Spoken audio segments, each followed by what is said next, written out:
Vedant's Wellness Center, where food become your medicine. Call 905-944-664.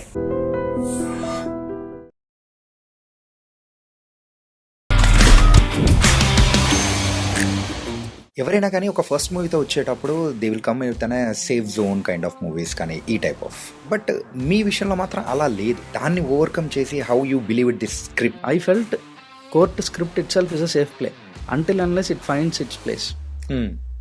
ఒక proper ప్లేస్లోకి వెళ్ళి ఈ 8 months వెయిట్ చేశారు. ఎస్ చెప్తారా నో చెప్తారా అనేది కూడా ఒక డైలమా అనేది కూడా ఉండే ఉంటుంది కదా. నాని గారు కథ వింటారు కరెక్టే, ఈయన యాక్టర్ ప్రొడ్యూసర్ స్టార్ హీరో. నా భయం అంతా నేను అప్పటివరకు నాని గారిని ఎప్పుడు కలవలా, కలిసిన తర్వాత 1 hourలో చెప్పు అని అంటే నా దర్శి పంపించాడు కదా. అవును సార్, మీ పేరేంటి? Jagadish sir. Yeah Jagadish, come on start చెప్పు. 2 hours 45 minutes కథలకుండా కూర్చొని విన్నారండి ఆయన. ఎంత ఎంత గుడ్ లిజనర్ ఆయన అసలు. నానిగారి విషయంలో one of the best thing ఏంటంటే రీసెంట్ టైమ్స్లోనే నాకు కూడా మన వాళ్ళు చెప్పారనమాట, చిన్న గ్యాప్ దొరికినా కానీ స్టోరీస్ అనేది వింటూ ఉంటారు. కథ చెప్పడానికి వచ్చే వాళ్ళ మీద ఆ రెస్పెక్ట్ అండి, భయంకరమైన రెస్పెక్ట్. అంటే మంగపతి చేస్తున్నది కరెక్ట్ అని కొంతమంది అరుస్తూ అవును అని చెప్పేసి అనేవాళ్ళు ఉంటున్నాం, కాదు అని చెప్పేసి అనేవాళ్ళు కూడా వింటూ ఉన్నాం. ఇలా డిఫరెంట్ వచ్చేటప్పటికి ఏంటిది అని అనిపించిన సందర్భం. మంగపతి పాయింట్ ఆఫ్ డిస్కషన్ అవ్వాలి, జనాలు మాట్లాడుకోవాలి ఈ క్యారెక్టర్ గురించి. అంటే మంగపతి కరెక్ట్, అతను కరెక్ట్ అని ప్రూవ్ చేసుకున్న ప్రాసెస్లో అతను విలన్ అయిపోతాడు. అంత కరెక్ట్ అని కంప్లీట్ ఒక మైండ్ గేమ్ మీద పరిగెడుతూ ఉంటుంది స్టోరీ అంతా కూడా. సో అలాంటి దానిలో ఎలివేషన్ ఇవ్వాలని ఎలా అనిపించింది? స్క్రిప్ట్కి టైం ఇస్తే మన దగ్గర ఆల్రెడీ కథ అయిపోయి ఓకే స్క్రిప్ట్ మొత్తం మన దగ్గర ఉంది అని ఫీల్ అయిపోయిన తర్వాత కూడా దర్శి గారికి ఎందుకు బ్రో అన్యాయం చేశారు? అక్కడ లవ్ స్టోరీ ఏమో అట్లా మంచిగా పెట్టారు, ఇక్కడికి ఈయనకేమో లవ్ స్టోరీ పెట్టనట్టు అట్లా చూపించినట్టు చేసేసారు. అది దర్శి గ్రేట్నెస్ అండి. బయటకు అంటూ ఉంటాడు, అదే నువ్వు లవ్ స్టోరీ తీసుకెళ్ళి వాడికే పెట్టావు సాంగ్, వాడికి సాంగ్ పెద్ద. అది రిలీజ్కి ముందే, సాంగ్ రిలీజ్ అవ్వడానికి ముందే సినిమా చూస్తూ ఉన్నప్పుడు అది మనకు ఏదైనా కానీ ఒక డిఫరెంట్ ఎక్స్పీరియన్స్ అనేది కూడా ఇవ్వాలి. కొంతమందికి అయితే యాక్షన్ మూవీస్ నచ్చుతాయి, ఇంకొంతమందికి అయితే లవ్ స్టోరీస్ నచ్చుతాయి, ఇంకొంతమందికి ఫ్యాంటసీస్ నచ్చుతుంటాయి. ఇలా జరుగుతూ ఉన్న టైంలో కూడా ఒక అవుట్ ఆఫ్ ద బాక్స్ ఒక డిఫరెంట్ మూవీ అనేది కూడా వచ్చింది. ఆ మూవీనే కోర్ట్. మరి ఈ మూవీ ద్వారా అసలు చిన్న వాళ్ళ దగ్గర నుంచి పెద్దవాళ్ళ వరకు ప్రతి ఒక్కరు చూసి నేర్చుకోవాల్సింది చాలా ఉంది. అందులో కూడా జాగ్రత్త పడాల్సిన విషయం కూడా ఒకటి ఉంది అని చెప్పేసి మనకు అర్థమయ్యేలా చెప్పారు ఈ కోర్ట్ మూవీ డైరెక్టర్. మరి ఆ court movie director Ram Jagadish గారు ఇప్పుడు మనతో పాటు ఉన్నారనమాట. మరి ఈ మూవీ యొక్క జర్నీ అంత ఈజీగా ముందుకు కాలేదు. మెయిన్గా ఆయన చెప్పింది కూడా ఒకటి చెప్పారు, ఏ ఫిలిం మేకర్కైనా కానీ శుక్రవారం మారిపోయే జీవితాలండి అని చెప్పేసి మనందరికీ కూడా దగ్గర అయిపోయారు. ఇప్పుడు మనతో పాటు కూడా మరి court movie director Ram Jagadish గారు ఉన్నారు. మరి ఆయనతో మాట్లాడదాం. హాయ్ జగదీష్ గారు. హలో అండి, ఎలా ఉన్నారు? వెరీ ఫైన్ అండి. అసలు ఊపిరి పీల్చుకునేంత గ్యాప్ ఏమన్నా ఉందా? అసలు లేదనే చెప్పాలి, బట్ ఎక్కడో సంహౌ మేనేజబుల్, పర్లే. మూవీ రిలీజ్ అయ్యి 2 weeks కంప్లీట్ అయిపోతుంది. And so how you're feeling? ఇంకా ఆ జోన్లోంచి బయటకు వచ్చారా లేదా? జోన్లో నుంచి అప్పుడే బయటికి రావడం కొంచెం కష్టమేమో. అంటే ఇంకా 2 weeks అని మీరు అంటుంటే బాగా ఎక్సైటింగ్ అనిపిస్తుంది. అంటే నిన్న మా పోస్టర్ డిజైనర్ ఆయన శ్యామ్ గారు కాల్ చేశారు. చేసి ఊరికే అంటే నాకు చేయలేదు, మా అసోసియేట్ కార్తిక్ చేసి సార్ 2 weeks పోస్టర్ పంపించామండి అన్నారు. పంపించారు కదండి, చూసాం గ్రూప్లో వచ్చింది కదా, వెళ్ళిపోయింది ప్రింట్గా అంతా. అంటే అదే సార్ ఒకసారి ఫోన్ చేసి మాట్లాడదాం అనిపించింది అన్నారండి. ఎందుకండి అంటే 2 weeks పోస్టర్ పంపించి చాలా రోజులు అయిందండి అని. వా అయ్యో, 2nd week అనేసి ఒక పోస్టర్ పంపించి చాలా కాలం అయిందండి, ఎందుకో బాగా అనిపించింది అందుకే చేసా ఫోన్ అని అన్నారంట. చాలా బాగుంది అది ఇంట్రెస్టింగ్గా అనిపించింది నాకు. ఓకే, ఏదో చిన్నపాటి అచీవ్మెంట్ లాగా అనిపించింది. చిన్నపాటి అచీవ్మెంట్ అని మీరు అనుకుంటున్నారు, కాకపోతే ఇండస్ట్రీలో మాత్రం అలా అనుకోవట్లేదు. రామ్ జగదీష్ డైరెక్టర్గా ఇప్పుడు ఒక hot topic and hot cake అయ్యారు. దీని గురించి మీరేమంటారు? ఏమో అంటే వర్క్ అండి, అంతే, మన పని మనం చేసుకుంటూ పోవడం అంతే. ఎన్నో జరుగుతూ ఉంటాయి, ఇంకంత అంతా part of the process. Yeah, కానీ ఎవరైనా కానీ డైరెక్టర్స్ ఫస్ట్ మూవీతో వచ్చి హిట్ ఇచ్చిన వాళ్ళు ఇండస్ట్రీలో చాలామంది ఉన్నారు. అంటే ఒక ఎంటర్టైన్మెంట్ పరంగా, ఒక యాక్షన్ మూవీ పరంగా ఇలా ఇచ్చిన వాళ్ళు ఉన్నారు. కానీ ఒకటి ఆలోచింప చేసేలా ఒక మూవీ తీసి అందరు మనస్సులోకి వెళ్ళిపోయే వాళ్ళు చాలా రేర్ ఉంటారు. I think you got that place bro. Yeah, and మీరు చెప్తుంటే నిజమే అనిపిస్తుంది ఇది, because I received that kind of applause. అంతా బాగా వచ్చింది. ఆలోచింపజేసే సినిమా తీయాలి అని అయితే మొదలు పెట్టలేదు. That's not our intention actually. కానీ అడ్రస్ చేయాలి. ఏదో ఒక ప్రాబ్లం ఉంది, దిస్ ఈజ్ ఎగ్జిస్టింగ్ మన పక్కన, మన డైలీ లైఫ్లో రెగ్యులర్గా కనిపిస్తుంది, ఇది ఉంది ప్రాబ్లం, దీన్ని ఎవరో ఒకరు అడ్రస్ చేయాలి. సరే అడ్రస్ చేద్దామని మొదలు పెట్టాం. ఆలోచింపజేద్దామా, అది సినిమా చూసిన తర్వాత ఆడియన్స్ ఆలోచిస్తారా, చాలే అనుకుని వెళ్ళిపోతారా, ఆడియన్స్ని ఎప్పుడు ఎక్స్పెక్ట్ చేయలేమండి. ఆడియన్స్ దేనికి సాటిస్ఫై అవుతారో గేజ్ చేయడం చాలా కష్టం. మనం కాన్ఫిడెంట్గా ఒకటి బిలీవ్ చేసి దాంతో వెళ్ళిపోవాలి అంతే. సో బాగా బిలీవ్ చేసాం దీన్ని, ఈ ప్రాబ్లమ్ని అడ్రస్ చేద్దామని. బట్ అడ్రస్ చేసే మోటో కూడా ఏదో ఓకే ఇప్పుడు మేము ఒక విషయం చెప్తున్నాం, మీకు తెలియని ఒక కొత్త విషయం చెప్తున్నాం, కమాన్ జాగ్రత్తగా కూర్చొని చెవుల దగ్గర పెట్టుకొని వినండి అని చెప్తే ఎవరు వినండి, అవసరం లేదు ఎవరికి. Okay, cinema is cinema, end of the show cinema is cinema. సినిమాలాగే చెప్పాలి. సినిమాకు ఉండే హైస్ అండ్ లోస్ ఉండాలి, ఆ డ్రామా ఉండాలి, ఆ చీరప్ రావాలి. చీరప్ రావాలంటే ఇంట్రెస్టింగ్ సీన్స్ ఉండాలి. ఇవన్నీ ఉంటూనే మేము అడ్రస్ చేయాలనుకున్న పాయింట్ని అడ్రస్ చేయాలి. So this went very much into the script. రైటింగ్లో ఇది conscious matter throughout the process.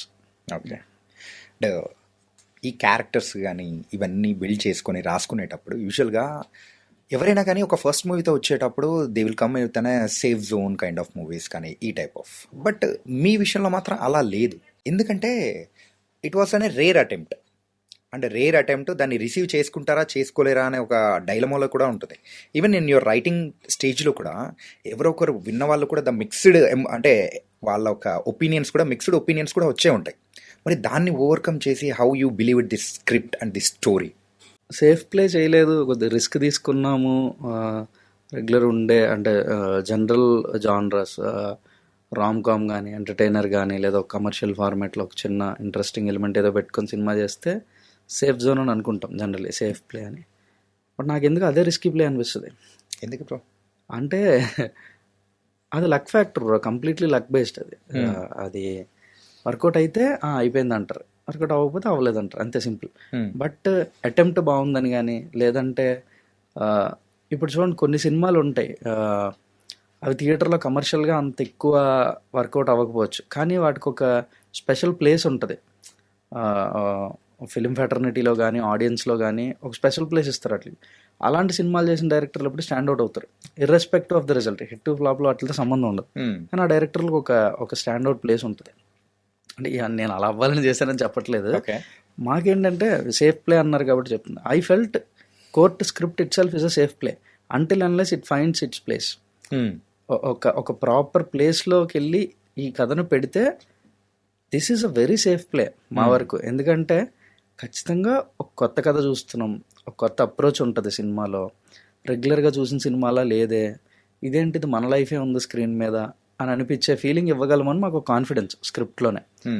అట్లాంటి కాన్ఫిడెన్స్ ఉన్నప్పుడు ఇది సేఫ్, డెఫినెట్లీ సేఫ్ ప్లే అని ఒక నమ్మకం స్టార్టింగ్ నుంచి ఉన్నది. కాకపోతే ఇది వెళ్ళాల్సిన చోటుకి వెళ్ళాలి. వాల్ పోస్టర్ సినిమా లాంటి కంపెనీలోకి వెళ్తే దీనికి కావాల్సిన రికగ్నిషన్, పడాల్సిన లైట్ పడుతుందని ఒక కాన్ఫిడెన్స్. ఓకే, మీరు అన్నట్టు రైటింగ్ స్టేజ్లో ఎక్కువ మందికి చెప్పుకుంటూ వెళ్తే బౌన్స్ బ్యాక్లు వస్తాయి. ఇవన్నీ ఏంటంటే యాక్చువల్ ఎక్కువ మందికి చెప్పలేదు నేను, అసలు ఎవరికి చెప్పలేదు నేను. అంటే ద క్లోజ్డ్ వన్స్ కానీ నియర్ అండ్ ఇయర్స్ వాళ్ళ ఉంటారు కదా, సో వాళ్ళకి కూడా మనం జస్ట్ ఇయర్స్కి వాళ్ళకి ఏంటంటే మీరు అన్నదే నేనే నెరేట్ చేసేవాడిని కదా. నేను నెరేట్ చేసేటప్పుడు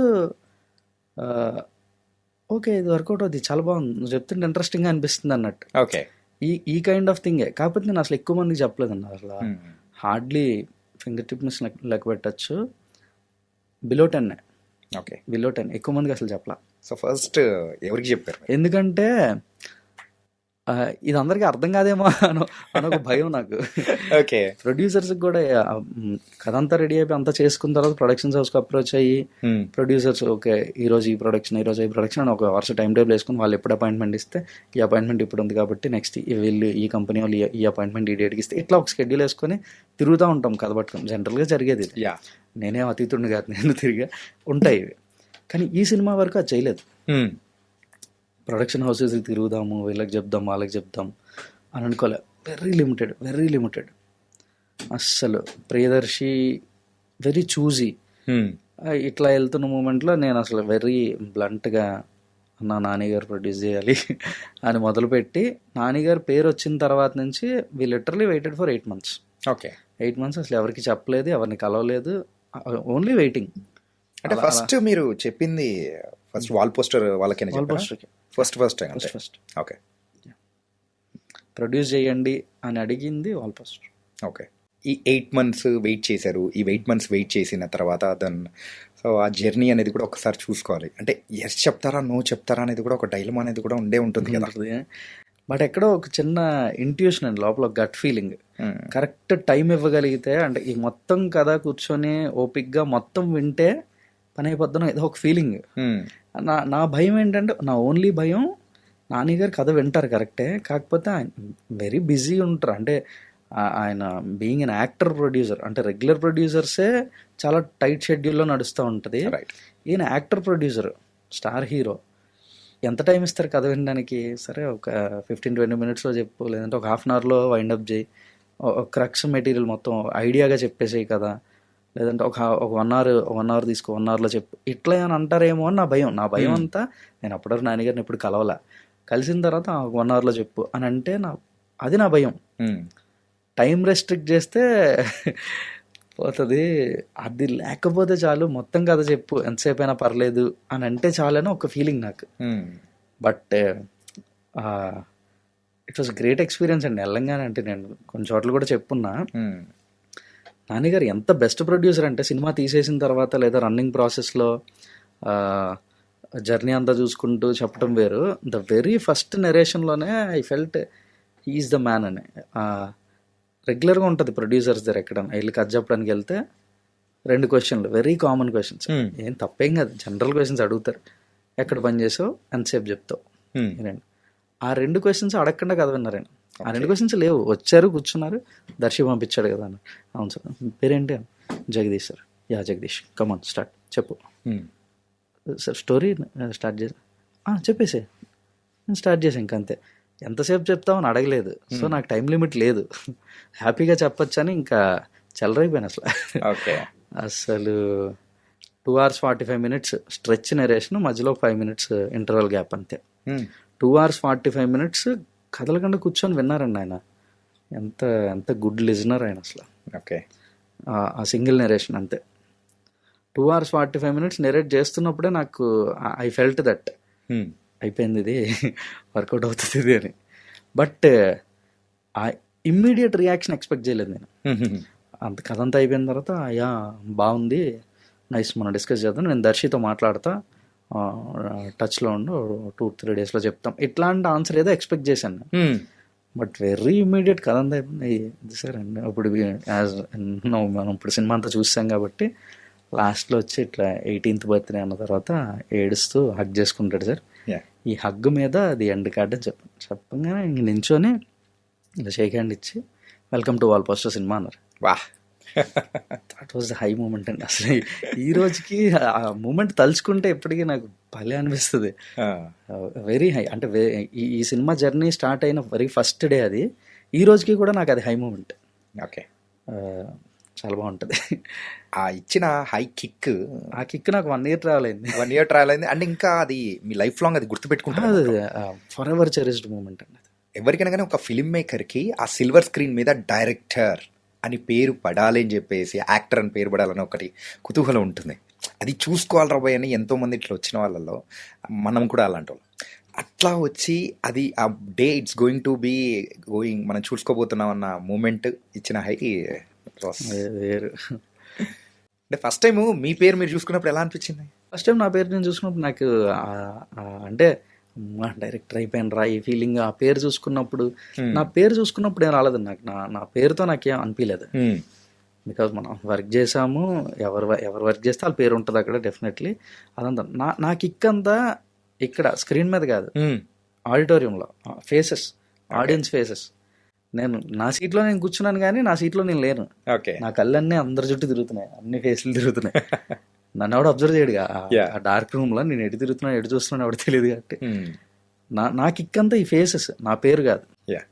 వాళ్ళ రియాక్షన్స్, ఒక సీన్కి కానీ లేదా ఒక డైలాగ్ కానీ లేదా ఒక మూమెంట్కి కానీ ఎలా రియాక్ట్ అవుతున్నారు, ఎలా ఫీల్ అవుతున్నారు. ఒక ఎమోషనల్ సీన్ వస్తే ఫేస్లు చూస్తాను నేను. ఎమోషనల్ సీన్కి అందరూ ఒకలా రియాక్ట్ అవ్వరండి. నిజంగా మంచి ఎమోషనల్ సీన్ వస్తున్నప్పుడు ఒకరికి ఏడుపు వస్తుంది, వాళ్ళు బస్ట్ అవుట్ అయ్యి ఏడుస్తారు. కొంతమంది జస్ట్ చిన్న టీయర్స్ రోలింగ్ ఉంటుంది, జస్ట్ ఇలా అనేస్తారు.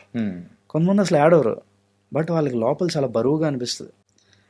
ఎమోషనల్ సీన్స్కి ఒక్కొక్కరు ఒక్కోలా రియాక్ట్ అవుతారు, కానీ రియాక్ట్ అవుతున్నారా లేదా ఇది చూడాలి. దీనికోసం అలా తిరుగుతూ ఉండండి, తల తిప్పుతూ ఉండండి. చాలా ఇంట్రెస్టింగ్ అనిపిస్తుంది. నా కిక్ అంతా ఆ ఫేసెస్లో రియాక్షన్స్ అండి. హై సీన్స్, మంచి కోర్ట్ ఆర్గ్యుమెంట్స్, క్రాస్ ఎగ్జామినేషన్స్ ఇవన్నీ జరుగుతున్నప్పుడు వాటికి రియాక్షన్స్ ఉంటాయి. విజిల్ కొట్టాడు, చప్పట్లు కొడుతున్నారు, ఊరికి అరిచేవాళ్ళు అరుస్తున్నారు, నవ్వేవాళ్ళు పక్క వాళ్ళతో షేర్ చేసుకుని భలే చేశాడు రా అని అవుతుంది. ఈ కిక్ ఫీల్ అయ్యాను. ఇవి నా పేరుతో నాకేం కిక్ రాలేదు, వీటితో కిక్ వచ్చేసింది. ఇదే కిక్ అండి.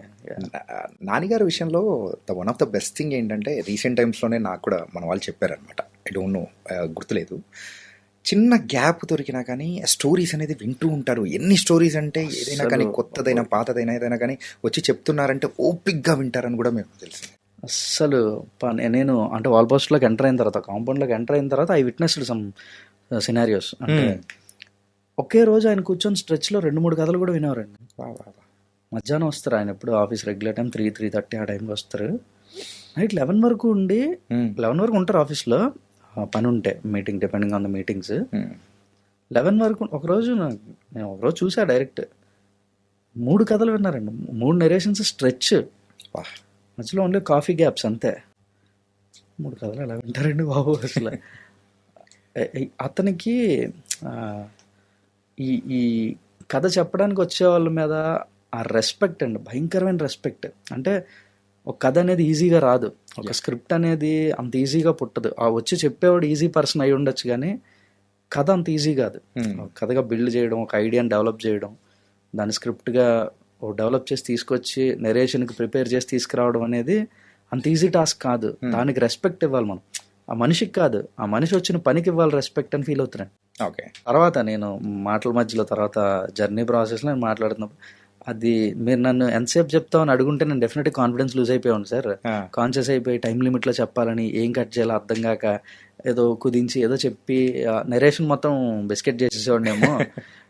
బట్ మీరు నన్ను అది అడగకపోవడమే నాకు భయంకరమైన ఎనర్జీ వచ్చింది, నచ్చినంతసేపు చెప్పాను అంటే. అప్పుడు అన్నారు ఆయన, నెరేషన్ లేదా script development is a creative job Jagadish. అది క్రియేటివ్ జాబ్కి నువ్వు టైం లిమిట్ పెడితే ఏం క్రియేటివిటీ ఉంటుంది ఇంక అందులో? లేదు ఏదో కష్టపడి లేకపోతే కింద మీద పడి అటు తిరిగి ఇటు తిరిగి ఏదో చేసుకుని కట్ చేసుకుని వస్తారు. దాన్ని పూర్తిగా వినకుండా జడ్జ్ చేయడమే తప్పు. వినాలి కదా, కంప్లీట్గా విన్న తర్వాత అది బాగుందా బాగాలేదా. హార్డ్లీ మనం ఏమిస్తున్నాం, మన టైం మాత్రమే, ఓన్లీ టైం పెడుతున్నాం. ఆ టైం పూర్తిగా పెడితే వాళ్ళు చేసుకుంది పూర్తిగా మనం విన్న తర్వాత బాగుంటే బాగుంది, బాగాలేకపోతే బాగాలేదు. ఇప్పుడు వాళ్ళు అంత ఎఫర్ట్ పెట్టి చేసి తీసుకొచ్చారు కదా అని చెప్పి బాగాలేదని బాగుందని అనం కదా. మనం చేయగలిగిందల్లా పూర్తిగా వినడం మాత్రమే. సో పూర్తిగా వినాలి, విని అప్పుడు మాట్లాడాలండి. ఎంత బాగా చెప్పారు. నాకు ఇది ఉండాలండి మీరు ఇండస్ట్రీలో, అవసరం. మీరు చాలా ఇండస్ట్రీగా ఫీల్ అయ్యిందండి. ఇంకొక ఫోటో అనేది కూడా బాగా మజా ఇచ్చింది. ఏంటంటే మరి మూవీ జరుగుతున్న టైంలో కూడా ఆ ఒక డోర్ దగ్గర నిల్చొని చూస్తున్న సందర్భం కానీ, ఆయన ఉన్నారు, దర్శి గారు కూడా ఉన్నారు, పక్క దర్శి గారు ఉన్నారు, దీప్తి గారు, they all are together and they are standing. అయిపోయేంత వరకు కూడా అక్కడే ఉండి చూడడం అంటే అంటే అక్కడి నుంచి ఆ వ్యూ అనేది బాగా కనిపిస్తూ ఉంటుంది, రియాక్షన్స్. అంటే ఆయన ప్రతి సినిమా అలానే చూస్తారంట. నాకు ఆ రోజు తెలిసింది అది. ఓకే, ఏంటి నించునే ఉన్నారు కూర్చోట్లేదు అంటే నేను అనుకుంటున్నాను, నాకు తర్వాత తెలిసింది ఆయన నుంచి డోర్ దగ్గర నించొని చూస్తారంట. నేను మాత్రం థియేటర్ మొత్తానికి సెంటర్ సీట్ ఏదో సెలెక్ట్ చేసుకుని వెళ్ళి ఆ సెంటర్లో కూర్చున్నాను నేను. మొత్తం ఆడిటోరియం అన్ని సీట్స్లో సెంటర్ ఏది అంటే తల 360 తిప్పితే అందరూ కనపడాలి. అందరు కనపడాలి, ముందర వాళ్ళు వెనకల వాళ్ళు పక్కన వాళ్ళు everything. Very centre seat of the theatre లో కూర్చున్నాను నేను వెళ్ళి. ఓకే, ఇటు చూసేవాడిని ఇటు మొత్తం తిరిగా. ఎన్నిసార్లు చూసారు బ్రో ఇప్పటి వరకు? 8 times 8 times ఇన్ థియేటర్. ఇది రిలీజ్ అయిన తర్వాత post release with audience. Okay, auditorium లో ఒక్కొక్కసారి ఒక్కొక్క డిఫరెంట్ ఎక్స్పీరియన్స్ కదా. ఓకే, ఖచ్చితంగా. నైస్. కానీ ఆ కిక్ మారదు. రియాక్షన్లో ఎక్స్ప్రెషన్లో మారుతాయి కానీ కిక్ మారదు. Very nice. వైజాగ్ వెళ్ళి వైజాగ్లో ఒక 3 times చూసాను. ఇక్కడ మల్టీప్లెక్స్లు, సింగిల్ స్క్రీన్లు అన్నీ కలిపి అట్లా అన్నీ చూసాం. ఇంట్రెస్టింగ్ ఏమనిపించింది అంటే మల్టీప్లెక్స్లో కూడా మాస్ క్రౌడ్లా అరుస్తున్నారు. అదే భలే అనిపిస్తుంది. అరే ఏంట్రా ఇది. అది ప్రేక్షకులకు మనం అంత హై ఇచ్చినప్పుడు మాత్రమే అది వచ్చేస్తుంది ఆటోమేటిక్గా లోపల నుంచి. యా, అండ్ వైజాగ్ కుర్రాడు మీరు. యా, వైజాగ్ నుంచి వచ్చి అండ్ హైదరాబాద్లో కానీ ఈ తెలుగు ఇండస్ట్రీలో ఒక మంచి సినిమా తీశారు. ఏంటి ఆ వైజాగ్ బ్యాక్ డ్రాప్ పెట్టుకోవాలని అట్లా ఏమన్నా అనిపించిందా లేకపోతే ఎట్లా? లేదండి, అంటే ఇప్పుడు కమాండ్ అండి. అంటే ఇప్పుడు మనం సినిమాలో ఒక సెటప్ అంటే ఇది వరల్డ్ అంటే ఇక్కడ జియోగ్రఫికల్గా ఒక ప్లేస్ని ఎస్టాబ్లిష్ చేయాలి. ఆ ప్లేస్ ఎంత రియలిస్టిక్గా ఎంత అథెంటిక్గా చేయగలిగితే ఆడియన్స్కి అంత కనెక్షన్ వస్తుంది. అరే ఇది మనం తిరిగే ప్లేస్లే ఇవన్నీ అని అందరికీ అనిపించాలి అని అంటే అంత అథెంటిక్గా చేయాలి. అంత అథెంటిక్గా చేయాలంటే మనకు ఆ ప్లేస్ మీద మనకు ఒక కమాండ్ ఉండాలి. బేసిక్గా వైజాగ్ ఉంది కాబట్టి నాకు వైజాగ్ మీద ఒక కమాండ్. సో వైజాగ్ చూస్ చేసుకున్నాను అంతే. నథింగ్ పెద్ద సైన్స్ ఏం లేదు. డైరెక్షన్ విషయంలో మాత్రం so one of the brilliance అనిపించింది ఏంటంటే, ఇప్పుడు 18, 19 years, 17 years, 16 years ఉన్న వాళ్ళ ప్రజెంట్ ఇప్పుడున్న వాళ్ళని చూస్తే వాళ్ళకి అన్నీ తెలుసు, తప్పేంటో తెలుసు, మన వాళ్ళు ఏం చేస్తున్నారో అన్నీ తెలుసు. కానీ మీరు దాన్ని తెలివిగా 2013కి వెళ్ళిపోయారు. ఏంటంటే ఈ టెక్నాలజీ అనేది కూడా అంత భూమిలో లేని టైంలో జస్ట్ కాల్స్కి మాత్రమే మనకు యాక్సెసిబిలిటీ ఉన్నది. మహా అంటే ఆ ఫోన్లో ఏం ఆడుకుంటామండి, ఆ స్నేక్ గేమ్ తప్ప. మా మ్యాక్సిమం ఇంకా జావా ఆపరేటెడ్ చైనా ఫోన్స్ తప్పే ఉండేవి, అంతకుమించి ఏం లేవు. కానీ ఇది తీసుకోవడానికి గల రీజన్ ఏంటి? యాక్ట్ అంటే పాక్సో యాక్ట్ 2012లో పెట్టారండి. యా, అంటే ఇది రీజన్ ఎందుకు చేసామని పర్టికులర్గా చెప్పడానికి అంత బలంగా ఏం లేదు. కానీ నా దగ్గర యాక్ట్ పెట్టిన వెరీ నియర్ ఫ్యూచర్లో జరగాలి ఇది కదా. 2012లో యాక్ట్ పెడితే వెరీ నియర్ ఒక 1 year లోపు 2013లో కథ జరిగితే ఎక్కువ బాగుంటుందేమో, అంటే ఎక్కువ ఇంట్రెస్టింగ్గా అనిపిస్తుందేమో అని జస్ట్ ఒక ఫీలింగ్ అంతే. ఆ ఫీలింగ్తో చేసిందే. ఓకే, అంతే. కనెక్షన్ ఎక్కువ వస్తుందేమో అని. అంటే మాకు అర్థమైంది ఏంటంటే ఓకే అంటే ఇప్పుడైతే టెక్నాలజీ కానీ అంతా ఎక్కువ పెరిగిపోయింది, పిల్లలందరికీ అన్ని యాక్సెసిబుల్ ఉంది. 2013లో చెప్పిన మోస్ట్ రిలవెంట్ కాంటెంపరీ టైమ్స్కే, ఇప్పుడున్న టైం లైన్కే ఎక్కువ రిలవెంట్ ఆ సినిమా. 2013లోనే ఎలా ఉందంటే అప్పుడు ఇంకా ఈ సోషల్ కమ్యూనికేషన్ కానీ ఈ ఇన్ఫర్మేషన్ రిచ్ ఇదంతా కూడా కొంచెం తక్కువ ఉన్న టైమ్స్ అవి. ఓకే, ఇప్పుడు ఇంకా ఎక్కువ. అదే ఇంకా ఎక్కువ జాగ్రత్తగా ఉండాలి ఇప్పుడు. ఇంకో రకంగా ఏంటంటే 2013కే ఆ రేంజ్లో పడిందంటే ఇప్పుడు ఇంకే రేంజ్లో పడుతుందో అనే ఇది కూడా రావాలని చెప్పి కొంచెం అట్లా. భయ్యా ఈ ఇంటర్వ్యూ ద్వారా భయపెట్టేటట్టున్నారు మీరైతే. భయపడాలి బ్రో, 100% భయపడాలి. ఓకే, పాక్సో యాక్ట్ ఆ యాక్ట్ ఉద్దేశమే థ్రెటన్ చేయాలండి, భయపెట్టాలి జనాలు. One should have that fear on law, fear of discipline, fear of law, ఇవి ఉండాలి. అది సరిగా చెప్పలేదేమో అన్న భయం సినిమాలో కాదు, బయట సరిగా చెప్పట్లేదు. అది ఎవరికి అర్థం అవ్వాల్సినంత రేంజ్లో అర్థం అవ్వట్లేదేమో. ఈ పోక్సో యాక్ట్ ఈ ఐడియా అసలు రియల్ లైఫ్లో ఎక్కడైనా కానీ ఎదురవడం కానీ ఎవరిదైనా కానీ చూసిన సందర్భాలు కానీ అంత హార్డ్ హిట్టింగ్ ఎప్పుడైనా అనిపించిందా? Came across some real people ఈ కేసెస్లో ఇన్వాల్వ్ అయ్యి పాక్సోకి ఎఫెక్ట్ అయ్యి, పాక్సోలో అక్యూజ్డ్ అయ్యి ఎఫెక్ట్ అయ్యి లైఫ్ ఏంట్రా బాబు అని ఫీల్ అయిపోయిన మనుషుల్ని చూసా వాళ్ళని. కొంత ఇన్సిడెంట్లు కమ్ అక్రాస్ అయితే ఆ తర్వాత కేస్ ఫైల్స్ అన్నీ గ్యాదర్ చేసి చదువుతూ ఉంటాయి. Very interesting. అంటే మీకంటే మన సినిమాలో చూసిన కేసు అఫ్కోర్స్ ఇట్స్ అ మిస్యూజల్, ఇదంతా ఫేక్, అంతా ఒక ఫాల్స్ ఎలిగేషన్, మొత్తం ఎవిడెన్స్లు విట్నెస్లు అన్ని ఫ్యాబ్రికేటెడ్, ఇవన్నీ కూడా ఒక తప్పుడు కేసు ఇది. దీనికి ఎంత డ్రామా ఉంది, చుట్టూ ఎంత డ్రామా ఉందో మనం సినిమాలో చూసాం మనం. కానీ నేను రీసెర్చ్ ప్రాసెస్లో రెఫర్ చేసిన కేస్ ఫైల్స్ అన్నిటిలో హీఈస్ అ డిగ్రీ స్టూడెంట్ అండి, డిగ్రీ కాలేజ్ గోయింగ్ అయ్యి 19 years.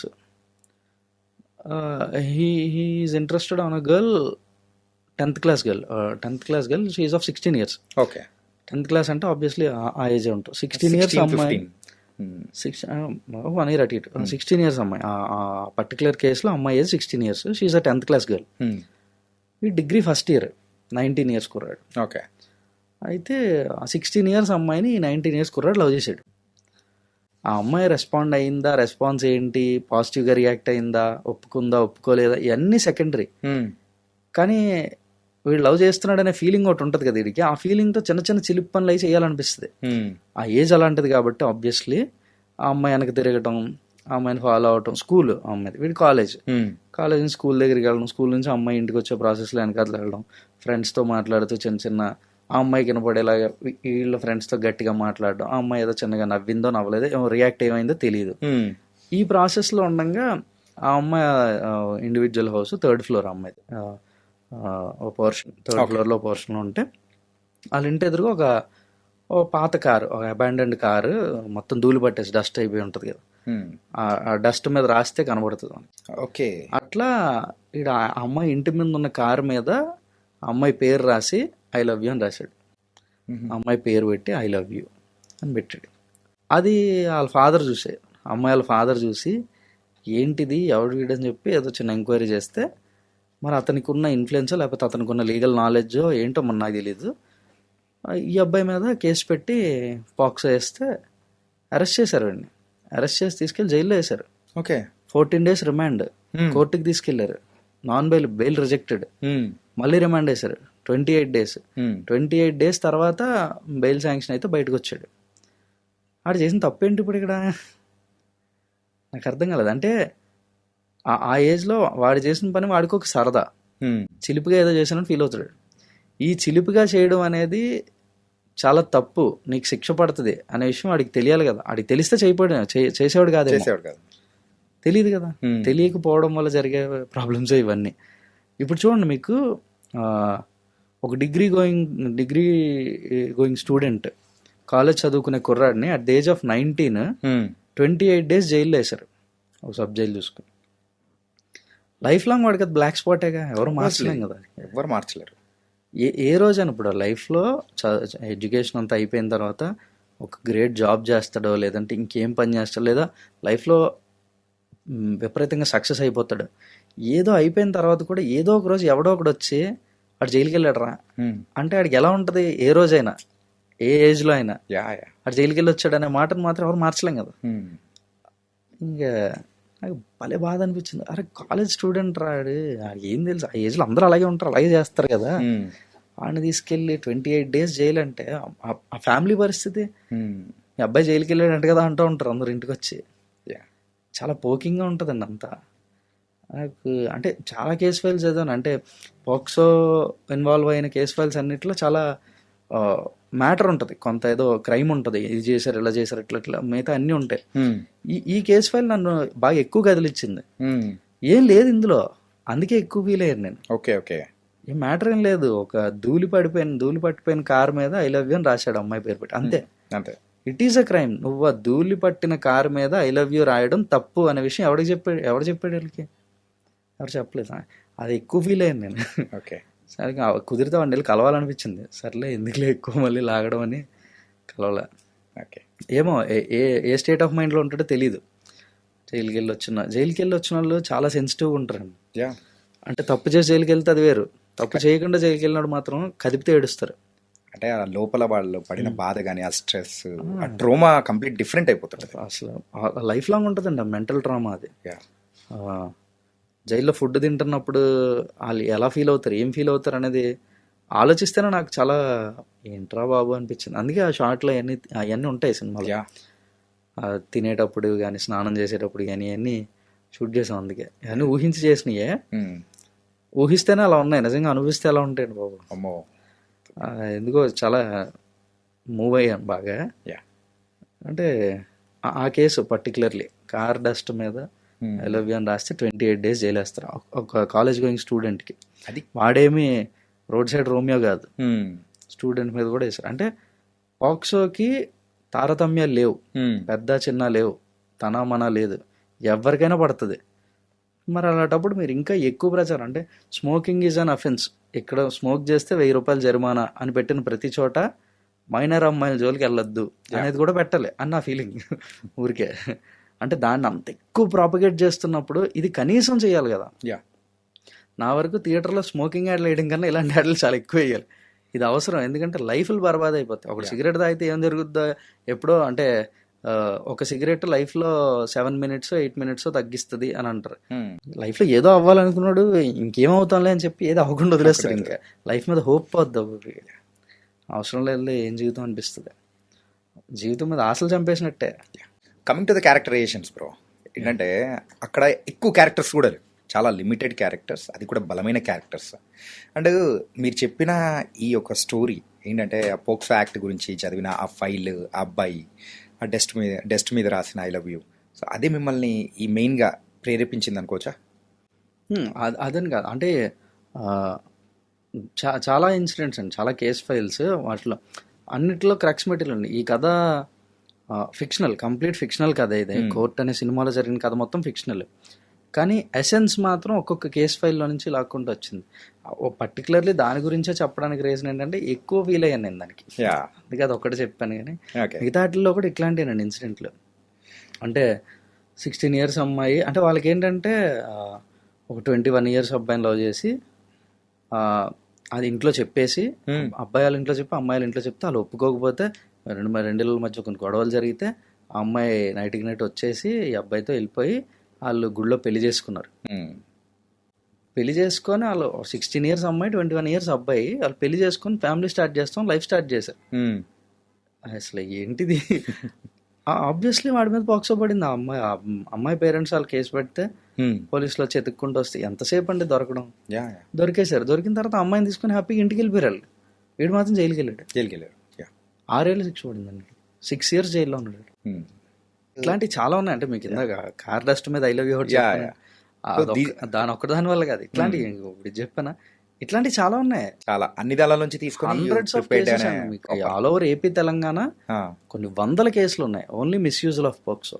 ఓకే, అంటే అమ్మాయి పేరెంట్స్కి కొంచెం మినిమం లీగల్ నాలెడ్జ్ కానీ లేదంటే ఎవరో లీగల్గా గైడ్ చేసేవాడు తెలిసిన వాళ్ళు ఉన్నా సరే పోక్సోని భయంకరంగా వాడచ్చు. ఓకే, బట్ పోక్సో యాక్ట్ అనేది చాలా ఇంపార్టెంట్. ఇది అవసరం, అంటే ఇంత మిస్యూజ్ చేస్తున్నారు కాబట్టి యాక్ట్లో ప్రాబ్లం ఉందని నేను అంటలా. యాక్ట్ ఖచ్చితంగా కావాలి, ఎందుకంటే మనం ఇలా అన్యాయం అయిపోతున్నారు తెలియక అని ఎంత మాట్లాడుతున్నామో, ఆ యాక్ట్ లేకపోతే అరాచకాలు కూడా అన్నీ జరుగుతాయి. సో యాక్ట్ చాలా అవసరం. యాక్ట్ అవసరం అన్నప్పుడు దాని మీద అవేర్నెస్ కూడా అంతే అవసరం. రైట్, అది నా ఫీలింగ్ అంతే. క్యారెక్టర్స్ విషయానికి వచ్చేటప్పటికి అందులో మెయిన్గా కోర్ట్ రూమ్ డ్రామాస్ విషయంలో ప్రాపర్గా ఎవరినన్నా చూసుకుంటూ ఉంటారు. ఏంటంటే ఇంతకుముందు వకీల్ సాబ్ మనం చూసాం. వకీల్ సాబ్లో ఎలా ఉంటుందంటే డి అంటే డి అన్నట్టు కూడా పవన్ కళ్యాణ్ గారు అండ్ ప్రకాష్ రాజ్ గారి మధ్య జరుగుతూ ఉంటుంది. అలా టైప్ ఆఫ్ ఇక్కడ దర్శి గారు అండ్ హర్షవర్ధన్ గారి మధ్యలో. సో ఎట్లా క్రియేట్ చేశారు బ్రో? ఏదైనా ఇన్స్పిరేషన్స్ కానీ అట్లా ఏమైనా తీసుకున్నారా ఏంటి? ఇప్పటి వరకు వచ్చిన కోర్ట్ రూమ్ డ్రామాస్ అన్నీ ఒకసారి అలా బింజ్ వాచ్ చేసాం మొత్తం. అంటే డేస్ ఫిక్స్ చేసుకుని ఈరోజు ఇది అన్నట్టు కొద్దిగా గ్యాప్లు ఇచ్చుకొని ఈ సినిమాలో ఏముంది, ఇందులో హై ఎలిమెంట్ ఏంటి అన్నీ మాట్లాడుకుంటూ, అంటే ఆ సినిమాల నుంచి లాగేసి రాసామని కాదు, ఇన్స్పిరేషన్. అంటే ఖచ్చితంగా కోర్ట్ రూమ్ అంటే ఓ ప్రాసిక్యూషన్ లాయర్ ఓ డిఫెన్స్ లాయర్ కొట్టుకోవాలి. ఏ సినిమా అయినా ఇదే జరగాలి, అంతకుమించి ఇంకేం చేయలేం. కోర్టులో ఆర్గ్యుమెంట్స్ అంటే ఇద్దరు కొట్టుకోవాలి, ప్రాసిక్యూషన్ లాయర్ డిఫెన్స్ లాయర్. ఇప్పటి వరకు వచ్చిన కోర్ట్ రూమ్స్ అన్నిట్లో ఎట్లా కొట్టుకున్నారు, ఎలా జరిగినాయి. జాలీ ఎల్ఎల్బీస్ కానీ, oh my God, Banda coffee hey, Jana Gana Mana, జై భీము, ఏమున్నాయి అసలు అన్ని. Pink main. ఇట్లా కాజోల్ గారు చేసింది ద ట్రైల్ అని వెబ్ సిరీస్, అది ద ట్రైల్. రవికిషన్ గారు చేసింది మామ్లా లీగల్ హే, అది. అన్నీ ఒకసారి వేస్తే రౌండ్ ఓకే. వీటిలన్నింటినీ మించి ఒక క్యారెక్టర్ చేయాలని మేము అనుకోలేదు, కానీ ఇలా ఉండొచ్చు. అపోజిషన్ లాయర్ ఇలా ఉండొచ్చు, ప్రొటాగనిస్ట్ అంటే మన డిఫెన్స్ లాయర్ మన ప్రొటాగనిస్ట్ కాబట్టి డిఫెన్స్ లాయర్ కొన్ని రెస్ట్రిక్షన్స్ ఉంటాయి. బీయింగ్ ప్రొటాగనిస్ట్ కొన్ని చేయకూడదు. అపోజిషన్ లాయర్ ఎక్కచ్చు, అతనికి ఆ వాయిస్ ఉండొచ్చు, కొంచెం రైజ్ వెళ్ళొచ్చు. సో ఇట్లా కొన్ని పారామీటర్స్ గీసుకొని ఈ క్యారెక్టర్ ఎంతవరకు వెళ్ళొచ్చు, ఈ క్యారెక్టర్ ఎంతవరకు వెళ్ళొచ్చు అని కొన్ని బార్లు సెట్ చేసి ఉన్నాం. ఇంకా ఓల్డ్ అండి, బాగా వెనక్కి కూడా వెళ్ళాం. 12 angry man 1953 cinema. 12 angry man 1953లో వచ్చిందని ఏదో పాత సినిమా అనడానికి లేదు, అది క్లాసిక్. అది ఏ రోజైనా రిలవెంట్గా ఉంటుంది. అది వండర్ఫుల్ సినిమా అది 12 యాంగ్రీ మ్యాన్. అంటే హీటెడ్ ఆర్గ్యుమెంట్, అంటే మీకు ఇక్కడేమి అగ్రెసివ్ అయిపోయి కొట్టేస్తాననే మూమెంట్లో రారు క్యారెక్టర్స్, ముందుకు రారు మనకు కోర్టులో. మన సినిమాలో కొట్టేద్దాం వీడిని లేదా ఏదో చేద్దాం అని పర్సనల్ గ్రెడ్జ్ లేదా పర్సనల్ రివెంజ్ మీదకి వెళ్ళదు క్యారెక్టర్స్ ఎక్కడ కూడా. అలాంటప్పుడు చాలా కన్విక్షన్తో మాట్లాడాలి క్యారెక్టర్స్. అది 12 యాంగ్రీ మ్యాన్ నుంచి అసలు మొత్తం మాట్లాడుతూనే, ఓన్లీ మాటలతోనే ఒక రూమ్లో. అది మీరు చూసారా 12 యాంగ్రీ మ్యాన్? లేదు చూడలేదండి. చూడండి, బ్యూటిఫుల్ ఫిల్మ్ అది. రైటింగ్లో ఒక విషయంలో అంటే ఇది పర్సనల్ గ్రడ్జ్ కాదు, ఏంటంటే ఈ కోర్ట్ ఆర్గ్యుమెంట్స్ విషయానికి వరకే అని చెప్పేసి ఒక సీన్లో భలే కన్వే చేశారు. అది నేను చెప్తాను. ఏంటంటే ఒకసారి ప్రియదర్శి గారు రిటర్న్ వచ్చిన తర్వాత, మళ్ళీ ఒకసారి కేసు వదిలిపెట్టేసి మళ్ళీ రిటర్న్ వచ్చిన తర్వాత, ఇక్కడ రోహిణి గారు కేసుకి అటెండ్ అవుతారు. అక్కడ హీరింగ్ అయిపోతుంది. మళ్ళీ మధ్యలో వాళ్ళు నడుచుకుంటూ వెళ్ళేటప్పుడు కూడా నేను వెళ్ళొచ్చా అని చెప్పేసి అడిగేటప్పటికి అప్పుడు హర్షవర్ధన్ గారు దర్శి గారిని అడుగుతారు, అంటే ఆవిడతో అవసరం ఉందా అండి వెళ్ళొచ్చాను. అది అడిగే విధానం అనేది కూడా, అరే మనకేం లేదండి అదంతా అక్కడ, ఇక్కడ మాత్రం ఏం లేదు అన్నట్టు అట్లా అంటే అయ్యేటట్టు చూపించారనమాట. That was very brilliant. అంటే అక్కడ యాక్చువల్ ఇంటెన్షన్ ఇది కన్వే చేయడానికి కాదు, యాక్చువల్ ఇంటెన్షన్ వచ్చేసి పిలిపించింది వాళ్ళు, అంటే డిఫెన్స్ వాళ్ళు ఈ విట్నెస్ని క్రాస్ చేయడానికని వీళ్ళు పిలిపించారు కాబట్టి వీళ్ళతో అయిపోయిందా మీ క్రాసింగ్ ఇంకా ఉందా అని వాళ్ళని అడిగి పంపించారు. ఓకే, లేదు ఇంకా ఉంది, నేను వాళ్ళు ఇంకా క్వశ్చన్ చేస్తానంటే వాళ్ళు ఉండాలి. లేదు అవసరం లేదనుకుంటే వాళ్ళు చెప్పాలి, వాళ్ళు పిలిపించారు కాబట్టి విట్నెస్ని, సో వాళ్ళని అడిగి పంపిస్తారు. నేనేదో కొత్త యాంగిల్ తీసుకొచ్చేట్టున్నాను. అంతేనండి, పర్స్పెక్టివ్స్. అది చాలాసార్లు అనిపిస్తుంది మనకి. కొన్నిసార్లు ఒక సినిమా మొత్తం చూసిన తర్వాత ఇక్కడ ఈ పాయింట్ ఉంది, ఇక్కడ ఈ పాయింట్ ఉంది అని చెప్పి డైరెక్టర్ ఇది చేశాడు రా, బ్రిలియంట్గా ఉంది ఇది డైరెక్టర్ అంటే. కొన్నిసార్లు నాకే అనిపిస్తుంది, అంటే మా డిస్కషన్స్లో టీమ్స్లో మాట్లాడుకునేటప్పుడు ఇది డైరెక్టర్ ఇది చేశాడంటే డైరెక్టర్ తెలుసా ఈ విషయం అనుకుంటాను నేను. మనం అంత ఎక్కువ అంటే మనకి బాగా నచ్చి కనెక్ట్ అయిపోతే మనం వెతుక్కుంటామండి ఇందులో ఇంకేం బాగుంది, అండర్లయింగ్ పాయింట్స్ ఇంకేం ఉన్నాయి అని మనం. అది సబ్కాన్షియస్ మైండ్ అండి, అది జరుగుతుంది. అది దానికి ఎవరిని ఏమనలేం. ఓకే, ఇంట్రెస్ట్ కొద్దీ ఎతికేసుకుంటాం అంతే. అది హ్యాపీనెస్. అంటే మీరు వర్క్ చేసిన ప్రీవియస్ మూవీస్ ఒకసారి అబ్జర్వ్ చేసుకుంటే, రారా కృష్ణయ్య, ఊర్వశి రాక్షసు, ఇలా అన్ని మూవీస్ అనేది కూడా complete it's an entertaining kind of ఉండేదన్నమాట. కానీ ఇక్కడ మాత్రం కంప్లీట్ అలా ఏ ఉండదు. అంటే మనం అసిస్టెంట్ డైరెక్టర్గా పనిచేయడం అనేది వర్క్ నేర్చుకోవడానికండి, ఇండస్ట్రీ ఫంక్షనింగ్ తెలియాలి. అంటే ఇప్పుడు 24 క్రాఫ్ట్స్ ఉంటాయి, ఏ క్రాఫ్ట్ వాళ్ళు ఏ పని చేస్తారు, ఏ పని ఎవరికి చెప్పాలి, ఎవరికి చెప్తే ఏ పని అవుతుంది, ఎవరికి ఏ పని చెప్పకూడదు, ఫస్ట్ ఆఫ్ ఆల్ ఇది ఇంకా తెలుసుకో. ఈ వర్క్ నేర్చుకోవడానికి, ఈ ఫంక్షనింగ్ నేర్చుకోవడానికి అసిస్టెంట్ డైరెక్టర్గా తప్ప మన క్రియేటివ్ థాట్ ప్రాసెస్ని కానీ లేదా మనకున్న స్ట్రెంగ్త్ని కానీ ఇవన్నీ ఒక సినిమాకి పనిచేయడం వల్ల మారుతాయని నేను అనుకోను. లేదు, అంటే మనం చేసే వర్క్స్ని బట్టి కూడా ఆ ఒక ఇన్ఫ్లుయెన్స్ అనేది కూడా కొంచెం ఎక్కడో చోట పడే ఉంటుంది అనమాట. సో నేను ఆ రకంగా నేను క్వశ్చన్. అవును, ఉంటుంది, డెఫినెట్లీ ఉంటుంది. కాకపోతే అది మనకి ప్రాక్టికల్ వర్క్ ఎక్స్పీరియన్స్ మీద పడుతుంది దాని ఇన్ఫ్లుయెన్స్. ఓకే, అంటే డీలింగ్ విత్ ఆర్టిస్ట్స్ అవ్వచ్చు, టెక్నీషియన్స్తో మాట్లాడి అంటే ఏది ఎలా కమ్యూనికేట్ చేస్తే పని అవుతుంది, ఇట్లా ఇవి వరకు మనం ఇన్ఫ్లుయెన్స్ అవ్వచ్చు మనం పనిచేసిన సినిమాల నుంచి. థాట్ ప్రాసెస్ కానీ క్రియేటివ్ మెటీరియల్స్ కానీ ఎవరికి ఇన్ఫ్లుయెన్స్ అవ్వండి. Okay, every director has their own way. మొత్తం మీద అంతమంది ఉన్నా కానీ మంగపతి అనేటప్పటికీ ఒక్కసారిగా ఇట్లా అని మనం తిరిగి చూసారా, ఆ క్యారెక్టర్ని అలా డిజైన్ చేశారు భయ్య, అసలు సూపర్. ఏంటంటే ఏదైనా కానీ ఒక క్యారెక్టర్ మీద మిక్స్డ్ ఎమోషన్స్ రావడం వెరీ రేర్. ఒక విలనిజం తీసుకున్నా, హీరోయిజం తీసుకున్నా, ఏదైనా కానీ దాని మీద మిక్స్డ్ ఎమోషన్స్ రావడం చాలా రేర్. థియేటర్లో నేను ఫస్ట్ టైం చూసే కంటే సెకండ్ టైం చూస్తున్నప్పుడు ఫ్యామిలీస్, పిల్లలు వాళ్ళందరూ కూడా వచ్చి కూర్చున్నప్పుడు మంగపతి చేస్తున్నది కరెక్ట్ అని కొంతమంది అరుస్తూ అవును అని చెప్పేసి అనేవాళ్ళు అంటున్నాం, కాదు అని చెప్పేసి అనేవాళ్ళు కూడా వింటూ ఉన్నాం. ఇలా డిఫరెంట్ వచ్చేటప్పటికి ఏంటిది అని అనిపించిన సందర్భం అనమాట. అది ఇంటెన్షనల్ అండి. మంగపతి పాయింట్ ఆఫ్ డిస్కషన్ అవ్వాలి, జనాలు మాట్లాడుకోవాలి ఈ క్యారెక్టర్ గురించి. అంటే ఇతను రైట్ అని ఇతను రాంగ్ అని ఆడియన్స్లో ఒక డిస్కషన్ జరుగుద్ది అని మేము అంటే రాసేటప్పుడు 100 ఊహించుకుంటాం కదండి, జనాల్లోకి బాగా వెళ్ళిపోతే సినిమా బాగా ఆడితే దీని గురించి బాగా ఎక్కువ మాట్లాడుకుంటారు అనే ఇది మనకు ముందు నుంచి ఉంటుంది కదా. యా, అట్లా మేము అనుకున్నది ఇది మంగపతి గురించి, ఇలా మాట్లాడుకుంటే బాగుండు అని. అండ్ ఈరోజు అది జరుగుతున్నప్పుడు అరే మనం అనుకునేది జరుగుతుంది అన్న చిన్న సాటిస్ఫాక్షన్. మంగపతి కరెక్ట్ అండి, 100% రైట్. మంగపతి ఎవరండి అంటే మామూలుగా మన ఇంట్లో ఆడపిల్ల అంటే ఇప్పుడు మంగపతి వాళ్ళ ఫ్యామిలీ సైడ్ నుంచి చూద్దాం, సోషల్లీ కొంచెం వెల్ ఎస్టాబ్లిష్డ్ ఫ్యామిలీ, కొంచెం ఊర్లో పేరు పరపతి ఇవన్నీ ఉన్న ఫ్యామిలీ. అలాంటి అమ్మాయి ఒక వాచ్మెన్ కొడుకుని లవ్ చేసి వాళ్ళ ఇంటికి వెళ్తుంది అని అంటే ఏ ఇంట్లో వాళ్ళకైనా ఎలా ఉంటుంది, అట్లానే మంగపతికి కూడా ఉంటుంది అంతే.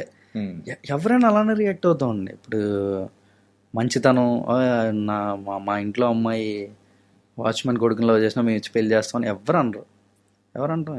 ప్రాక్టికల్లీ మంచితనం ఉంటుంది, అందరూ మంచి వాళ్ళమే ఉంటాం 100% ఎండ్ ఆఫ్ ది షో. కాకపోతే అలా ఇచ్చి పెళ్లి చెయ్యము అని అనడానికి విలనిజం అవసరం లేదు, వాళ్ళు ఏం విలన్స్ అవ్వక్కర్లేదు. ఇప్పుడు ఒక మంచి సేమ్ జాబిలి చందులు అంటారు, జాబిలి ఇంట్లో వాళ్ళు చందుకి ఇచ్చి పెళ్లి చేయడానికి నో అంటారు, అదేం విలనిజం కాదు. ఎందుకంటే పెళ్ళి అంటే ఇప్పుడు లవ్ చేసుకుంటే ఒక రిలేషన్, అది ఆ రిలేషన్కి ఎండ్ ఏమవుతుంది, పెళ్ళి అంటే ఒక లైఫ్ స్టార్ట్ అవుతుంది. ఇప్పుడు ఆ లైఫ్ స్టార్ట్ అయినప్పుడు ఆ లైఫ్ బ్యాలెన్స్లు తప్పేస్తాయి. ఇప్పుడు వీళ్ళ లైఫ్ స్టైల్ వేరు, వే ఆఫ్ లైఫ్ వేరు. పెళ్లి గురించి మాట్లాడుకుంటున్నాము, చందు జాబిలి అయినా ఎవరైనా ఎండ్ ఆఫ్ ది షో పెళ్ళే కదా. పెళ్లి గురించి మాట్లాడుకుంటే వీళ్ళ లైఫ్ స్టైల్ వేరు, వాళ్ళ లైఫ్ స్టైల్ వేరు, ఈ రెండు మ్యాచ్ అవ్వవు. అప్పుడు పెళ్లిలో ప్రాబ్లమ్స్ వస్తాయి. ఇప్పుడు పెద్దవాళ్ళుగా ఎవరైనా ఆలోచించేది ఇదే, వీళ్ళిద్దరు కంపాటబిలిటీ కుదురుద్దా లేదా. ఇప్పుడేదో ఆ ఏజ్లో ఇన్ఫాచ్యుయేషనో లేదా ఏదో వీఆర్ లైక్ మైండెడ్, నాకు చందు నచ్చాడు, నాకు జాబిలి నచ్చిందని వీళ్ళు అనుకుని పెళ్లి చేసుకుంటే ఫ్యూచర్లో వాళ్ళు చాలా ప్రాబ్లం ఫేస్ చేస్తారనేది పెద్దవాళ్ళుగా ఇంట్లో వల్ల ఆలోచన. దీన్ని తప్పనడానికి లేదు, ఇలా అంటే వీళ్ళు విలన్స్ అయిపోరు. కంపాటబిలిటీ చూడడం తప్పు కాదు కదా. సో అంతవరకు మంగపతి కరెక్ట్, అంతవరకు విలన్ అవ్వడు. కానీ ఎప్పుడైతే కేసు పెట్టి కేసు గెలవడం కోసం ఒక వే చూస్ చేసుకుంటాడో, ఈగోలోకి వెళ్ళిపోతే, ఈగో వల్ల మంగపతి విలన్ అవుతాడు తప్ప జాబిల్ని సేఫ్ గార్డ్ చేయడం వల్ల కాదు. ఆ వీడియో ఏదో బయట పెట్టకుండా ఉంటే దెన్ హీస్ మంగపతి రైట్. ఇప్పుడు మనం ప్రమోషన్స్ స్టార్ట్ చేసినప్పుడు సినిమా ప్రమోషన్స్లో behind the characters, behind the scenes అని BTSలు రిలీజ్ చేస్తాం కదా, అలా బిహైండ్ ద క్యారెక్టర్స్ అని BTCలు రిలీజ్ చేస్తాం.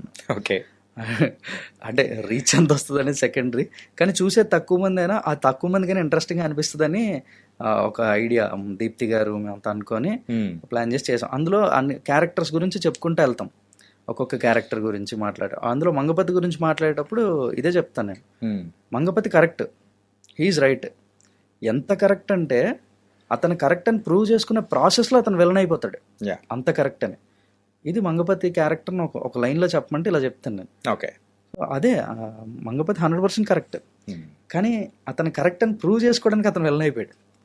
ఎందుకు ఆ క్యారెక్టర్లో ఇంట్రెస్ట్? ఇప్పుడు మీరు మంగపతి గురించి అందరూ మాట్లాడుకుంటున్నారు, చాలా బాగా పాపులర్ అయింది, క్యారెక్టర్ ఎక్కువ డిస్కషన్ అవుతుంది అని అంటే ఓన్లీ రీజన్ ఇదే. ఓకే, అతను కరెక్ట్, కానీ కరెక్ట్ అని ప్రూవ్ చేసుకోవడానికి విలన్ అయిపోతాడు. యాక్చువల్లీ సింపథెటిక్ క్యారెక్టర్, కానీ అగ్రెషన్ వల్ల తగ్గడు ఎక్కడ, ఆ తగ్గే నేచర్ కాదు, ఆ అగ్రెషన్ వల్ల విలనిజం చాలా బాగా పండింది. ప్రీ రిలీజ్ ఈవెంట్ టైంలో కానీ సక్సెస్ అయిన తర్వాత జరుగుతున్న ఫంక్షన్స్లో కానీ శివాజీ గారి ఎక్స్ప్రెషన్ కానీ అది చూస్తూ ఉంటే నిజంగా బా అని అనిపించిన సందర్భాలు కూడా ఉన్నాయన్నమాట. అంటే ఫస్ట్ ఈ క్యారెక్టర్కి శివాజీ గారి కంటే ముందు ఎవరినన్నా అనుకున్నారా, లేకపోతే ఎలా ఏంటి?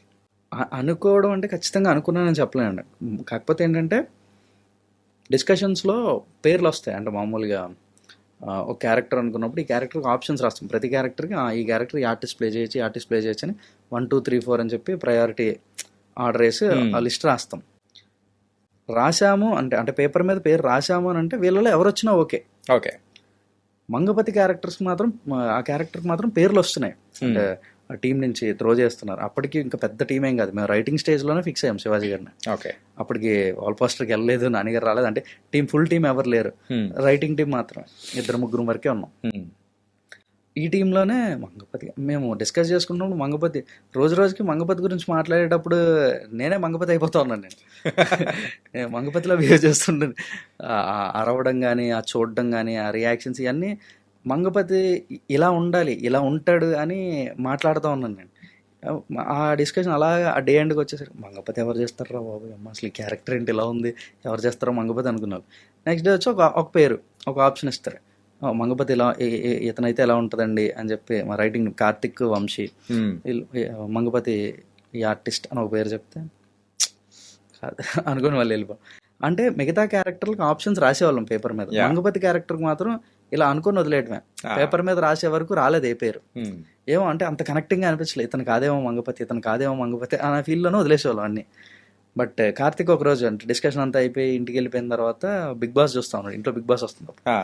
బిగ్ బాస్ చూస్తుంటే శివాజీ గారు ఆ రోజు ఏ ఎపిసోడ్ ఏంటో నాకు తెలియదు, మనోడు చూస్తూ మంగపతి శివాజీ ఎలా ఉంటాడు అని ఆలోచించి ర్యాండమ్గా త్రో చేస్తున్నాం కదా పేర్లన్నీ, అలా త్రో చేసే ప్రాసెస్లోనే నెక్స్ట్ డే వచ్చి సార్ మంగపతికి శివాజీ ఎలా ఉంటాడు అన్నట్టు అంటే, అప్పటి వరకు నేనే అరిచేసి నేనే అనేసుకొని నేనే మంగపతిలా బిహేవ్ చేసేస్తూ ఇవన్నీ చేస్తున్నా. నేను ఒక్కసారిగా అవన్నీ తీసి శివాజీ గారి మీద అప్లై చేశా, శివాజీ గారి మీద వేసి చూసా విజువల్గా వేసుకొని మా ఇంట్లో కళ్ళు మూసుకొని శివాజీ గారి మీద కొంచెం ఆ లుక్స్ కానీ ఇవన్నీ వేయడం, ఈ అరవడాలు ఇవన్నీ శివాజీ గారి మీద ఊహించుకుంటే భలే ఇంట్రెస్టింగ్ అనిపిస్తుంది. ఇది కదా ఓకే, ఇది ఓకే అప్రాప్రియేట్గా ఉంది, ప్రాపర్ అసలు టైలర్ మేడ్ అనిపిస్తుంది అని చెప్పి అప్పుడు ఇంకా పేరు రాయలేదు. అప్పుడు కూడా ఆప్షన్స్ రాయడానికి కదా పేర్లు రాయాలి, ఇతనే చేయాలి అన్న ఆప్షన్, ఇంకా అవసరం లేదు రాయక్కర్లేదని నేను. ఆ తర్వాత నుంచి కంటిన్యూ అనమాట అది ప్రాసెస్. ఇంకా అక్కడి నుంచి శివాజీ గారిని దృష్టిలో పెట్టుకుని మాట్లాడుతున్నాము. శివాజీ గారు విజువల్లో ఉన్నప్పుడు ఇంకా ఇంకా స్పీడ్గా వెళ్తున్నాం మేము. ఒక పాయింట్కి వచ్చేసరికి కార్తిక్కే డౌట్ వచ్చింది, సార్ ఏంటి సార్ మంగపతి అంటే శివాజీ అని మీరు అంత మెంటల్గా ఫిక్స్ అయిపోతున్నాం మనం, రేపు పొద్దున ఆయన చేయకపోతే ఏంటి, ఆయన చేయనంటే ఏం చేస్తాం, మరి ఆ క్యారెక్టర్ మీరు ఎక్కువ కనెక్ట్ అయిపోతున్నారు దానికి శివాజీ గారికి, ఆయన చేయకపోతే మళ్ళీ అప్పుడు డిసప్పాయింట్ అవుతారండి అంటే, నేను శివాజీ గారు చేయకపోతే ఈ క్యారెక్టర్ ఎవరు చేస్తారు కూడా నాకు తెలియదు, ఆయన చెయ్యాలంతే, ఏదో ఒకటి చేసి ఇంకా మసిపూసి మారేడుగా చేసి ఏదో ఒకటి చేసి ఇంకా ఆయన ఒప్పించాలంతే ఇంకా అని నేను. అప్పటికి ఇంకా ప్రొడక్షన్ లేదు, ప్రొడ్యూసర్ గారి దగ్గరికి వెళ్ళలేదు, ఎవరు ఒప్పుకోలేదు, ఇంకేది లేదు. అప్పటి నుంచే శివాజీ గారు ఉన్నారు సినిమాలో. కానీ భయ్యా బిగ్ బాస్లో ఆయన చేసిన అగ్రెషన్ కానీ ఇప్పటికీ చాలా మందికి కూడా టెర్రర్ అనిపించేలా ఉంటుంది. ఈవెన్ కొంతమందిని కొన్ని సిచ్యువేషన్స్లో ఆయన రియాక్ట్ అయిన విధానం కానీ, అంటే న్యాయం వైపే నిలబడాలి అని ఆయన చూపించే అది కానీ ఏదైనా కానీ ఎప్పుడైనా న్యాయం ఉన్న సైడే ఆ కోపం అనేది కూడా ఎక్కువగా ఉంటుందని అంటూ ఉంటారు. సో అగ్రెషన్ అనేది ఆయనలో అక్కడ చూసేటప్పటికి చిన్న చిన్న క్లిప్పింగ్స్ వరకే చూసాను బిగ్ బాస్. బట్ నాకు ఇంద్రా సినిమాలో వీర మనోహర్ రెడ్డి అది, తర్వాత ఒట్టేసి చెబుతున్నాలో కన్నింగ్ విలనిజం చేస్తారు ఆయన, కళ్ళద్దలు పెట్టుకొని చిన్నగా దించి ఇలా చూస్తూ ఉంటారు, ఆ కన్నింగ్నెస్ ఉంటుంది. అక్కడేమో అగ్రెషన్ అరుస్తారు అందులో ఇంద్రా సినిమాలో. వీర మనోహర్ రెడ్డి అంటే ఒక చిన్న ఆ నెగిటివ్ అది కొంచెం అక్కడి నుంచి అనమాట, ఈయనలో చాలా ఉంది విషయం అని, ఇది వర్కౌట్ అవుతుంది, ఈయన పుల్ ఆఫ్ చేస్తాడు దీన్ని భలే అని చెప్పి ఆ వీర మనోహర్ రెడ్డి ఒట్టేసి చెప్తున్నా వీటిని కొంచెం కాయిన్ చేస్తే, ఆయనలో యాంగ్లో ఒకటి ఉంది, ఇంకొంచెం కాయిన్ చేసి దాన్ని బాగా ట్రిగ్గర్ చేస్తే వచ్చేస్తుంది మంగపతి అని మా ఫీలింగ్. బట్ ఈ నైడ్ లిట్ అండి. దర్శి గారిని ఎట్లా తీసుకొచ్చేసారు? నేను తీసుకురాలి, ఆయన నన్ను తీసుకొచ్చాడు. ఈ సినిమా ఫస్ట్ నుంచి ఉన్నది దర్శి గారే. ఓకే, ఫస్ట్ దర్శి గారితో దర్శి గారి దగ్గర నుంచే ఫస్ట్ బేసిక్ ఐడియా ఆయనకే చెప్పాను. చెప్తే 5 minutes 5 నిమిషాల్లో ఐడియా చెప్పాం. ఆ సినిమా రాశానని చెప్పాను కదా రైటింగ్. ఆ సినిమా షూటింగ్ అప్పుడు ఎండల్లో అమలాపురం షూటింగ్ మిడ్-మే. టెరిఫిక్ ఎక్స్పీరియన్స్ అది. దర్శి గారితో ఉన్న మూవీ. దర్శి గారికి అప్పుడు ఉన్నాయా కథలు ఏమైనా ఐడియా ఉంటే చెప్పరా అంటే ఊరికే అలా క్యాజువల్గా త్రో చేసి 5 నిమిషాల్లో చెప్తే, అది ఇంకెవరికి చెప్పకరా నేనే చేస్తాను. He was the first one who came in to court. Okay, idea నా దగ్గర ఉంది కాబట్టి ముందు నుంచి నేను ఉన్నాను అనుకుంటా. నా తర్వాత ఇమ్మీడియట్గా దర్శినే. Coming to the characters wise he is the first. ఆ రోజు నుంచి ఉన్నాడు సినిమాలో. దర్శినే నాన్నగారి దగ్గరికి తీసుకెళ్ళడం, నాన్నగారు అపాయింట్మెంట్ అడిగింది తనే, అన్నీ అంతా దర్శి. కానీ ఇక్కడ అర్థం కాని విషయం ఏంటంటే దర్శి గారు అనేటప్పటికీ ఆయన ఫిల్మోగ్రఫీ ఒకసారి అబ్జర్వ్ చేసుకుంటుంటే ఏదో ఒక పాయింట్లో ఫేస్లో, అంటే ఆడియన్స్ ఫేస్లో ఒక చిన్న స్మైల్ అన్న తెప్పించే ఒకటి ఉంటుందన్నమాట. కానీ ఈ మూవీకి వచ్చేటప్పటికి అలా ఏం లేదు బ్రో. ఒక కొత్త దర్శిని మేము చూసినట్టు కూడా అనిపించింది. ఈవెన్ అర్జున్ రెడ్డిలో ఆయన చేసిన లాయర్ పాత్ర చిన్న క్యామియో. వేరే చోట కూడా చెప్పా, థ్యాంక్స్ టు సందీప్ రెడ్డి వంగ. ఆయన ఆయన చూశారు దర్శిలో లాయర్ని, అందుకే నేను చూడగలిగాను. కానీ మీరు ఫుల్ ఫ్లెడ్జ్డ్ వాడుకున్నారుగా, మామూలుగా వాడుకోలేదు. ఈవెన్ బ్లాక్ కోట్ కూడా వేయరు, ఓన్లీ ఆ వైట్ షర్ట్ తో ఉంటారు అంతే. అదొక ఆఫ్ కోట్ సెటిల్మెంట్ అది ఆ సినిమాలో. బట్ దాంట్లో ఒక చిన్న రియాక్షన్ ఇస్తారు దర్శి లాయర్గా, చాలా బాగుంటుంది. సంథింగ్ ఇస్ దేర్, ఏదో ఏదో పుల్ చేయగలిగిన అని చెప్పి ఈ లాయర్ క్యారెక్టర్ మొత్తం ఈ దేశం. కానీ ఈ నెయిల్డ్ ఇట్ బ్రో, సారీ కాదు అంటే సటిల్టీ అండి. అంటే ఇది దర్శి ఇప్పటివరకు చేసిన క్యారెక్టర్లకి పూర్తి భిన్నంగా ఉంటుంది, అసలు ఎప్పుడు చేయలేదు అలాంటి క్యారెక్టర్, ఇదంతా చెప్పలేము. ఇది దర్శి చేయగలిగిన క్యారెక్టర్, చేసిన క్యారెక్టర్లే, కాకపోతే ఇది కొంచెం స్టాండ్ అవుట్ అని నేను ఫీల్ అవుతున్నాను. బయట చాలా నాకు తెలియదు. లేదు బ్రో, నాని గారు లాంటి వాళ్ళే గివెన్ అయిన బిగ్ స్టేట్మెంట్ ఏంటంటే, ఈ దర్శి ఫిల్మోగ్రఫీలో కోర్టు స్టాండ్ అవుట్ అవ్వడానికి రీజన్ ఏంటంటే Darshi is a very subtle performer. ఇప్పటివరకు చేసిన సినిమాలు అన్నింటిలో కూడా ఎక్కడ లౌడ్ ఉండదు, సటిల్. కొంచెం ఆ సేవ్ ద టైగర్స్లో అది లౌడర్ క్యారెక్టర్, గంటా రవి అనేది లౌడర్ క్యారెక్టర్, అది కొంచెం లౌడ్ చేస్తాడు, క్యారెక్టర్ తగ్గట్టుగా చేసుకుంటూ వెళ్ళిపోయాడు. బట్ ఇక్కడ కోర్టులోకి వచ్చేసరికి వెరీ సటిల్ ఉండాలి, కానీ కిక్ మిస్ అవ్వకూడదు. ఇప్పుడు మీరు థియేటర్లో చూస్తే చిన్న చిన్న వాటికి, అంటే మేము కూడా ఎక్స్పెక్ట్ చేయలేదు అట్లా అరుస్తారు జనాలు, వీటికి ఎక్కువ రియాక్ట్ అవుతారని మేము అనుకోలేదు, కానీ వాటికి ఎక్కువ రియాక్ట్ అవుతున్నారు. అంటే ఈ మెంటల్లీ మ్యారీడ్ గురించి ఇంకాసేపు ఆగిన తర్వాత మాట్లాడుతాను ఎవరు అన్నారంటే, దర్శి టైమింగ్ అది. He moulded himself to be Suryateja. Suryateja ఇలా ఉండాలి, ఇలా మాట్లాడాలి అని ఆ హోంవర్క్ అదంతా కూడా చాలా బాగా చేశాడు. ఓకే, చాలా ప్రిపేర్ అయ్యాడు బాగా. అంటే నాకు ముచ్చటేసేది దర్శన్ చూస్తే, మాట్లాడుకుంటే క్యారవాన్లోకి ఎప్పుడు వెళ్ళినా స్క్రిప్ట్ ఫైల్ పట్టుకుని తిరుగుతూ ఉండు, ఆ అద్దం ముందు అటు ఇటు నడుస్తూ ఉన్నాడు. ఏంటన్నా నడుస్తుంటే డైలాగ్ ప్రిపేర్ అవుతున్నాడు. అయ్యో, ఈ కైండ్ ఆఫ్ ఒక స్మూత్గా నార్మల్గా ఒక స్టోరీ లైన్ ఉన్న దాంట్లో, అంటే ఇందులో రక్తపు చుక్క ఉండదు, ఏమీ ఉండదు, కంప్లీట్ ఒక మైండ్ గేమ్ మీద పరిగెడుతూ ఉంటుంది స్టోరీ అంతా కూడా. సో అలాంటి దానిలో ఎలివేషన్ ఇవ్వాలని ఎలా అనిపించింది బ్రో? హర్షవర్ధన్ గారిని ఒక డైలాగ్తో సర్రని లేపుతారు, అండ్ దర్శి ఎంట్రన్స్ కానీ అది ఒకసారి లేపుతారు, అండ్ అప్పటి వరకు మేము నెగిటివ్గా అనుకునే సాయి కుమార్ గారిని ఆ సీన్తో వాహ్ అని అనిపించేలా చేశారు. రైటింగ్ అండి అంత, అంటే రైటింగ్కి టైం ఇవ్వాలి. హరిబరిగా ఆ కథ అయిపోయింది మాకు. నేను మీకు 8 months వెయిట్ చేశాను నాన్నగారు అపాయింట్మెంట్ కోసం అని చెప్పాను కదా, ఆ 8 monthsలో చేసినవి ఇప్పుడు మనం మాట్లాడుతున్నాయి అన్ని. 8 months ముందు నాన్నగారు అపాయింట్మెంట్ వచ్చేసి ఉంటే నేను వెరీ ఫ్లాట్ స్టోరీ చెప్పేవాడిని ఆయనకి. ఓకే, ఈ హైస్ లోస్ ఈ పెప్ అంతా కూడా ఆ వెయిటింగ్ పీరియడ్లో 8 monthsలో వేసింది ఇదంతా. సో టైం అండి, స్క్రిప్ట్కి టైం ఇస్తే మన దగ్గర ఆల్రెడీ కథ అయిపోయి ఓకే స్క్రిప్ట్ మొత్తం మన దగ్గర ఉంది అని ఫీల్ అయిపోయిన తర్వాత కూడా మన దగ్గర ఏం లేదు అని మొదలు పెడితే అప్పుడు అవుతాయి. అట్లా కొంచెం స్ట్రాటజికల్గా చేసినాయి. లాస్ట్ మినిట్ చేంజెస్ కానీ అక్కడ సెట్లోకి వెళ్ళిన తర్వాత చేంజెస్ చేసిన సీన్ కానీ ఏదైనా ఉన్నాయా? చేంజెస్ అంటూ పర్టికులర్గా ఇది మార్చేసాం పూర్తిగా, ఇంప్రవైజేషన్స్ ఉన్నాయి. ఇంప్రవైజేషన్స్, చేంజెస్ సీన్ చేంజ్లో అవి ఏం చేయలేదు. ఇంప్రవైజేషన్స్, చిన్న చిన్న మైన్యూట్ ఇంప్రవైజేషన్స్ చాలా బాగా వర్కౌట్ అయినాయి, అవన్నీ చేసాం. ఓకే, ఆర్టిస్టుల సైడ్ నుంచి వచ్చిన ఇన్పుట్స్, యాక్టర్స్ అందరూ, అంటే నాకు ఎంత బాగా అనిపించిందండి. నాకు షూట్ చేస్తున్నప్పుడు సెట్లోనే నేను చాలా సాటిస్ఫైడ్గా ఉండేవాడిని, చాలా హ్యాపీగా. ఎందుకంటే ఆర్టిస్టుల నుంచి ఇన్పుట్స్ వచ్చేవి, అవి జనరల్గా చేస్తారు ఆర్టిస్టులు. ఆ సీన్ మొత్తం ఎక్స్ప్లెయిన్ చేసినప్పుడు ఈ సీన్లో ఇంకేం చేయొచ్చు అని అలా ఆలోచించి చెప్తారు. అవి డైరెక్టర్లకు నచ్చితే తీసుకుంటారు, లేదంటే లేదు. ఇంకా నాకు ఏంటంటే చాలా సెన్సిబుల్గా అనిపించేది ఆర్టిస్టులు చెప్పేవి, ఇక్కడ ఇలా చేద్దామా అని. శివాజీ గారు చెప్పినవి కానీ, శుభలేఖ సుధాకర్ గారు చెప్పినవి కానీ, రోహిణి గారు అన్నవి కానీ, హర్షవర్ధన్ గారు ఈయన చేసినవి కానీ, దర్శి వీళ్ళు కానీ, అంటే చాలా సాయి కుమార్ గారు చాలా చిన్న చిన్నవి చెప్పారు అనమాట. అంటే అట్లాంటి చెప్పడానికి వాళ్ళకి చాలా ఎక్కువ కనెక్షన్ కావాలి స్క్రిప్ట్తో. వాళ్ళు బాగా ఓన్ చేసుకుంటేనే అవి చెప్పగలరు. నా హ్యాపీనెస్ అంతే, అది అంత బాగా ఓన్ చేసుకున్నారు రా బాబు అని హ్యాపీ ఫీల్ అయ్యాను. కంప్లీట్గా మూవీ అయిన తర్వాత ఫస్ట్ కాపీ చూసుకునేటప్పుడు వాట్స్ యువర్ ఫీలింగ్? అనుకున్నట్టు పెట్టామరా భయ్ అని చెప్పేసి అనిపించిందా? లేకపోతే ఫస్ట్ కాపీ చూసుకునేటప్పుడు ఆ ఫీలింగ్ అనే దానికన్నా టెన్షన్ ఎక్కువ ఉంటుందండి. టైం బాబోయ్, అంటే ఓవర్సీస్ కాపీ పంపించాలి, ఇక్కడ క్యూబ్ లోడింగ్, అబ్బో కంటెంట్ ఇచ్చేయాలి, పైనుంచి ఫోన్లు వస్తూ ఉంటాయి, ప్రెషర్. ఈ ఫస్ట్ కాపీ చూడటం అనేది అంత సాఫీగా అంత స్మూత్గా ఉండదండి. ఫస్ట్ కాపీ చూసేటప్పుడు టెన్షనే ఉంటుంది, ఏమైనా మిస్ అయిందా. ఇప్పుడు ఫస్ట్ కాపీ రెడీ అనుకుంటే మనం క్యూబ్కి ఇస్తే క్యూబ్లో వాళ్ళు ప్రివ్యూ షో అరేంజ్ చేస్తారు. ఓకే మీరు ఇచ్చిన కంటెంట్ అంతా కరెక్ట్గా వచ్చిందో చెక్ చేసుకున్నాను, టెక్నికల్ చెక్. ఏమైనా సింక్ మిస్ అయిందా, సింక్ అవుట్లో అయినా అవి చూడడానికి వెళ్ళాలి. అది చూసేటప్పుడు సింక్ ఏమైనా మిస్ అయిందా, లేకపోతే ఏమైనా అప్పటికే మనం ఆర్ఆర్ అంటే మ్యూజిక్ అంతా చిన్న చిన్న చేంజెస్, యాడ్ ఆన్ ఇన్స్ట్రుమెంట్స్ ఏవో చేసి అన్ని పెట్టి తీసుకొచ్చి ఉంటాం. ఆ ఇన్స్ట్రుమెంట్ వచ్చిందా లేదా, ఇక్కడ ఈ డైలాగ్ హై చేసాము, అక్కడ డైలాగ్ మ్యూట్ చేసాం, అవన్నీ కరెక్ట్గా అయినాయా లేదు, ఈ చూసుకునేసరికి అయిపోద్దండి. ప్రశాంతంగా ఫస్ట్ కాపీ అనేది ఉండదు. ఫుల్ టెన్షన్ మధ్యలో. హైపర్ టెన్షన్ ఉంటుంది అందరూ టీం అందరికి. ఎందుకంటే ఒక్కొక్క డిపార్ట్మెంట్ ఒక్కొక్కరు ఫాలో అయ్యి ఉంటారు.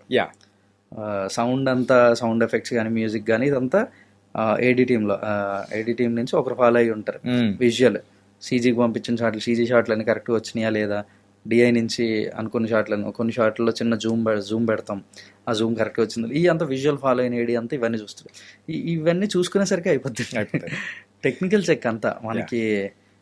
దాంట్లో కూడా అప్పుడు మాకు రియాక్షన్ వచ్చి క్యూబ్లో ఆపరేటర్ వెనకాల సిస్టమ్ నుంచి ప్లే చేస్తుంటాడు, అతను రియాక్షన్ అనమాట. వెరీ ఫస్ట్ ఆడియన్ ఫుల్ కాపీకి, ఫుల్ సినిమాకి, ఎందుకంటే ఇదే వెళ్తుంది థియేటర్కి, ఇంకా ఏం మారదు.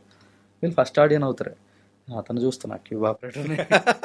ఏంటి భయ్యా మీరు అసలు సినిమా కంటే ఫస్ట్ చుట్టూ ఉన్న రియాక్షనే చూసుకుంటున్నారు. ఏముందో నాకు తెలుసు కదా, అక్కడ ఏముందో నాకు తెలుసు. సౌండ్ వింటూ వీళ్ళు చూస్తా ఉంటే ఏం జరుగుతుంది, దానికి ఏం రియాక్ట్ అవుతున్నారో మనకు అర్థం అవుతుంది.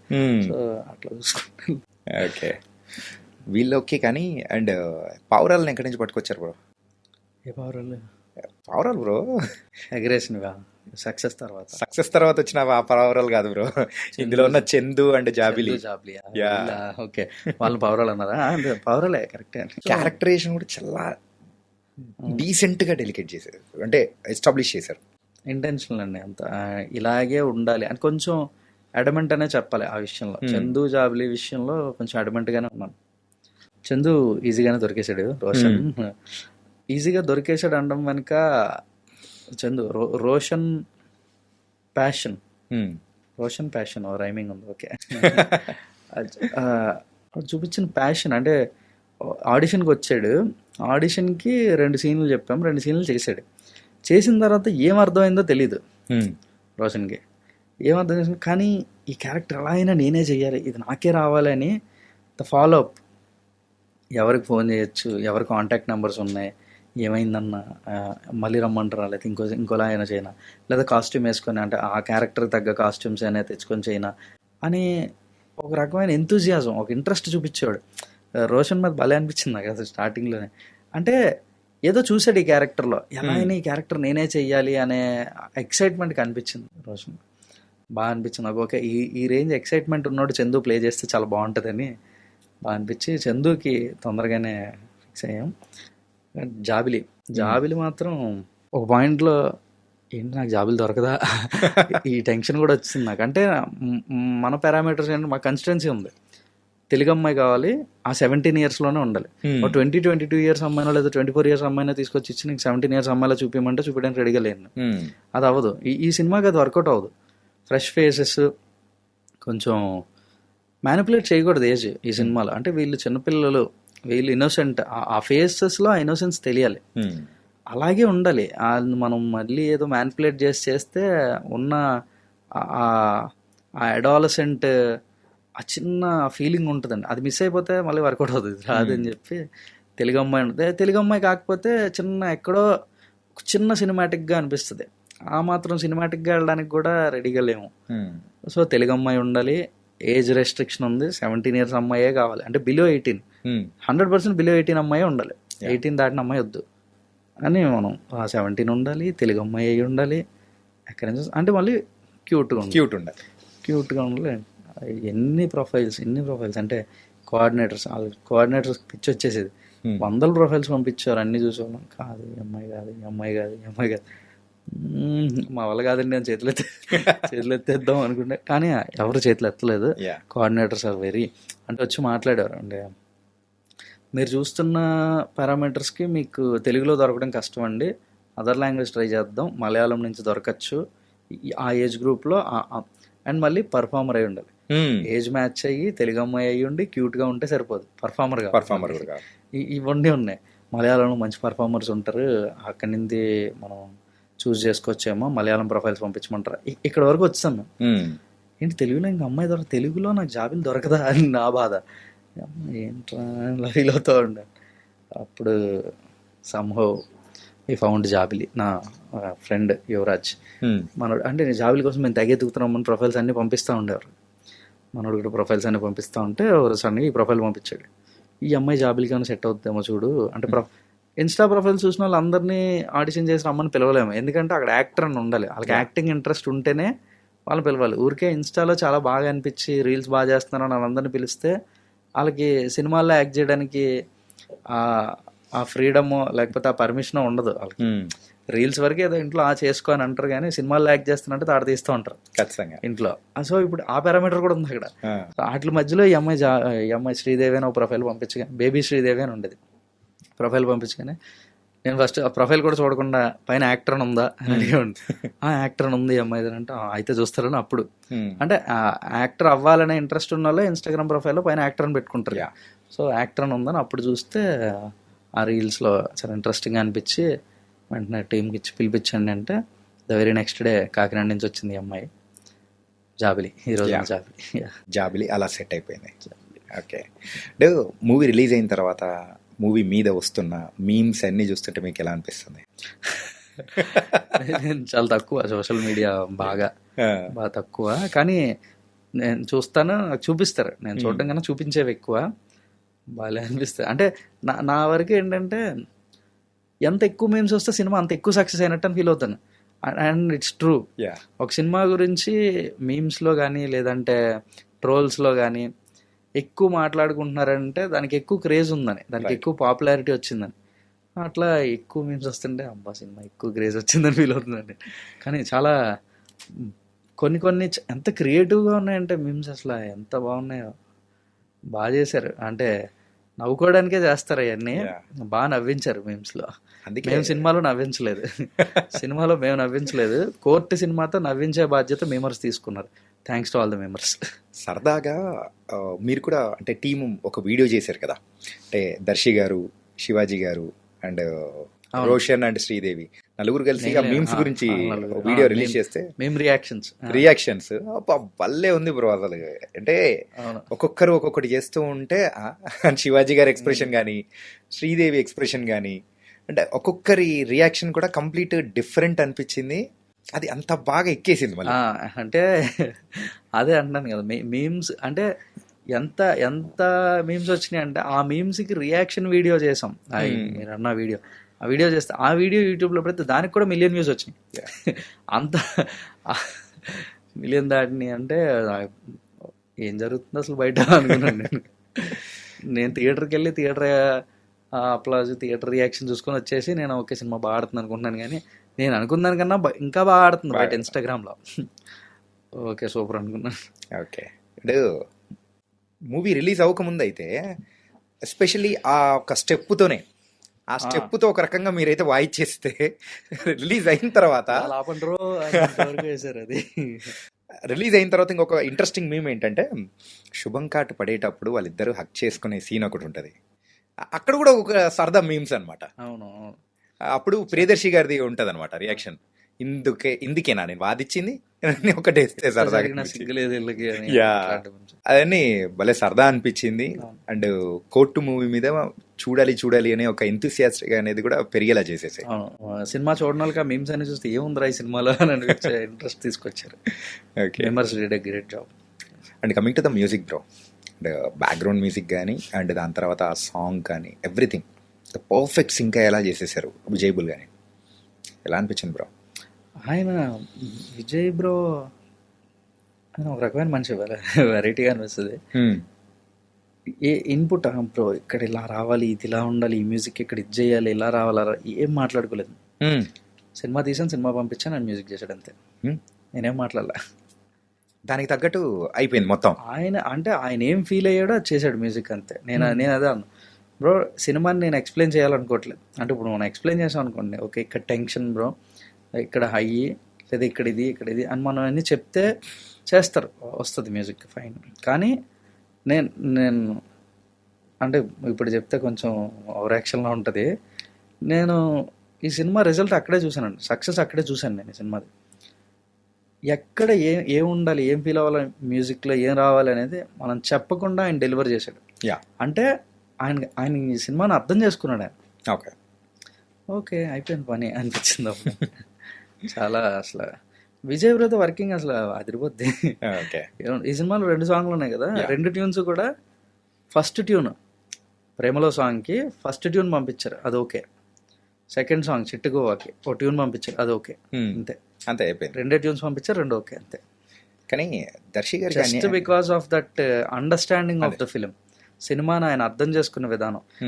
ఎలా బ్రో ఇలా 2 ట్యూన్లు ఇచ్చి 2 పాటలు ఓకే అయిపోవడం అనేది అసలు ఇప్పుడు జరగదు అనుకుంటుంది, ఇది చాలా రేర్ అంటే ఆయన అదే అంటారు, తిరిగి నాకు ఇస్తారు ఆయన క్రెడిట్. ఓకే. అలా ఎక్స్ప్లెయిన్ చేశారు మీరు, అంటే నెరేషన్ ఈ సినిమాలో ఇది ఉంటుంది అని దాని లోపల ఉన్న ఎసెన్స్ మొత్తం అంత క్లియర్గా అర్థమయ్యేలా చెప్పేస్తే ఏమి ఇవ్వాలో మాకు క్లియర్గా అర్థమైపోద్ది కదా. సో అలా ఇచ్చింది నేను ఆయన అంటాడు. ఓకే. నేనేం చెప్పాను నాకు అర్థం కాదు ఇప్పటికి. దర్శి గారికి ఎందుకు బ్రో అన్యాయం చేశారు?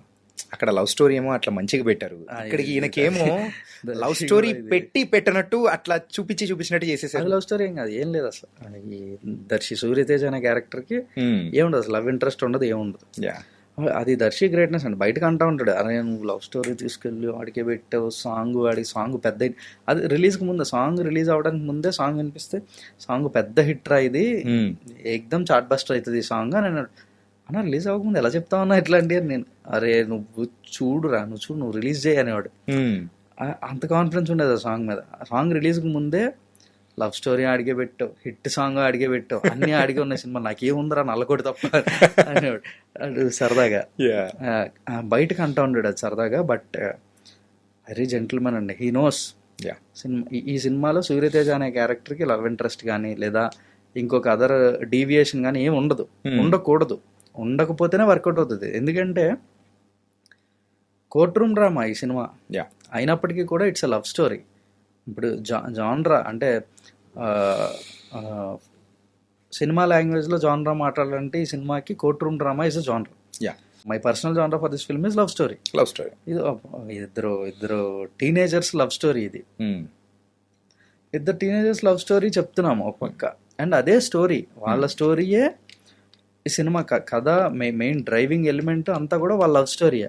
అట్లాంటి ఒక లవ్ స్టోరీ మీద ఇంత పెద్ద కథను బేస్ చేసుకుని అంటే కోర్ట్ రూమ్ డ్రామా, కోర్ట్ లోపల జరిగే సీక్వెన్సెస్, ఆ క్రాస్ ఎగ్జామినేషన్స్, ఆ డ్రామా అంతా కూడా వాళ్ళ లవ్ స్టోరీ మీద బేస్ చేసుకొని పెట్టుకుంటే పక్కన ఇంకొక చిన్న లవ్ స్టోరీ అయినా అది డీవియేషనే.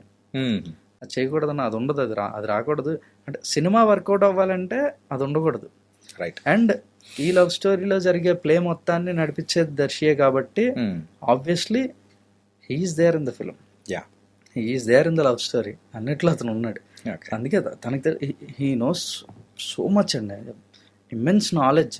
దర్శితో కొన్ని విషయాలు మాట్లాడుతుంటే ఇవన్నీ ఎప్పుడు తెలుస్తున్నాయని నీకు అనిపిస్తుంది. అంటే ఎక్కడ చదువుతున్నావు, ఎక్కడ చూస్తున్నావు, ఇవన్నీ అనిపిస్తుంది. అంత నాలెడ్జ్ ఉంటుంది. నాకు అప్పుడప్పుడు భయం వేస్తుంటుంది, నేనేమైనా వెనకబడి ఉన్నానా అని. అంత మాట్లాడతాడు, వెరీ నాలెడ్జబుల్. కానీ స్క్రిప్ట్ మీద కానీ తన చాయిసెస్ ఆఫ్ స్క్రిప్ట్స్ చూస్తే మనకు అర్థమైపోతుంది. ఎవరు చేయని సినిమాలన్నీ చేస్తుంటాడు. అప్పుడప్పుడు కొన్ని చిన్న రిస్కీ అటెంప్ట్స్ అవి చేస్తుంటాడు, but part of the process అవన్నీ. కానీ ఒక మల్లేశం చేయాలన్నా, ఒక బలగం చేయాలన్నా, ఇట్లాంటి మెయిల్ చేయాలన్నా, ఇట్లాంటి అంటే అవి ఉండాలండి. ఇట్లాంటి స్క్రిప్ట్స్ పట్టుకోవాలంటే ఆ సెన్స్ ఏదో చూస్తాడు.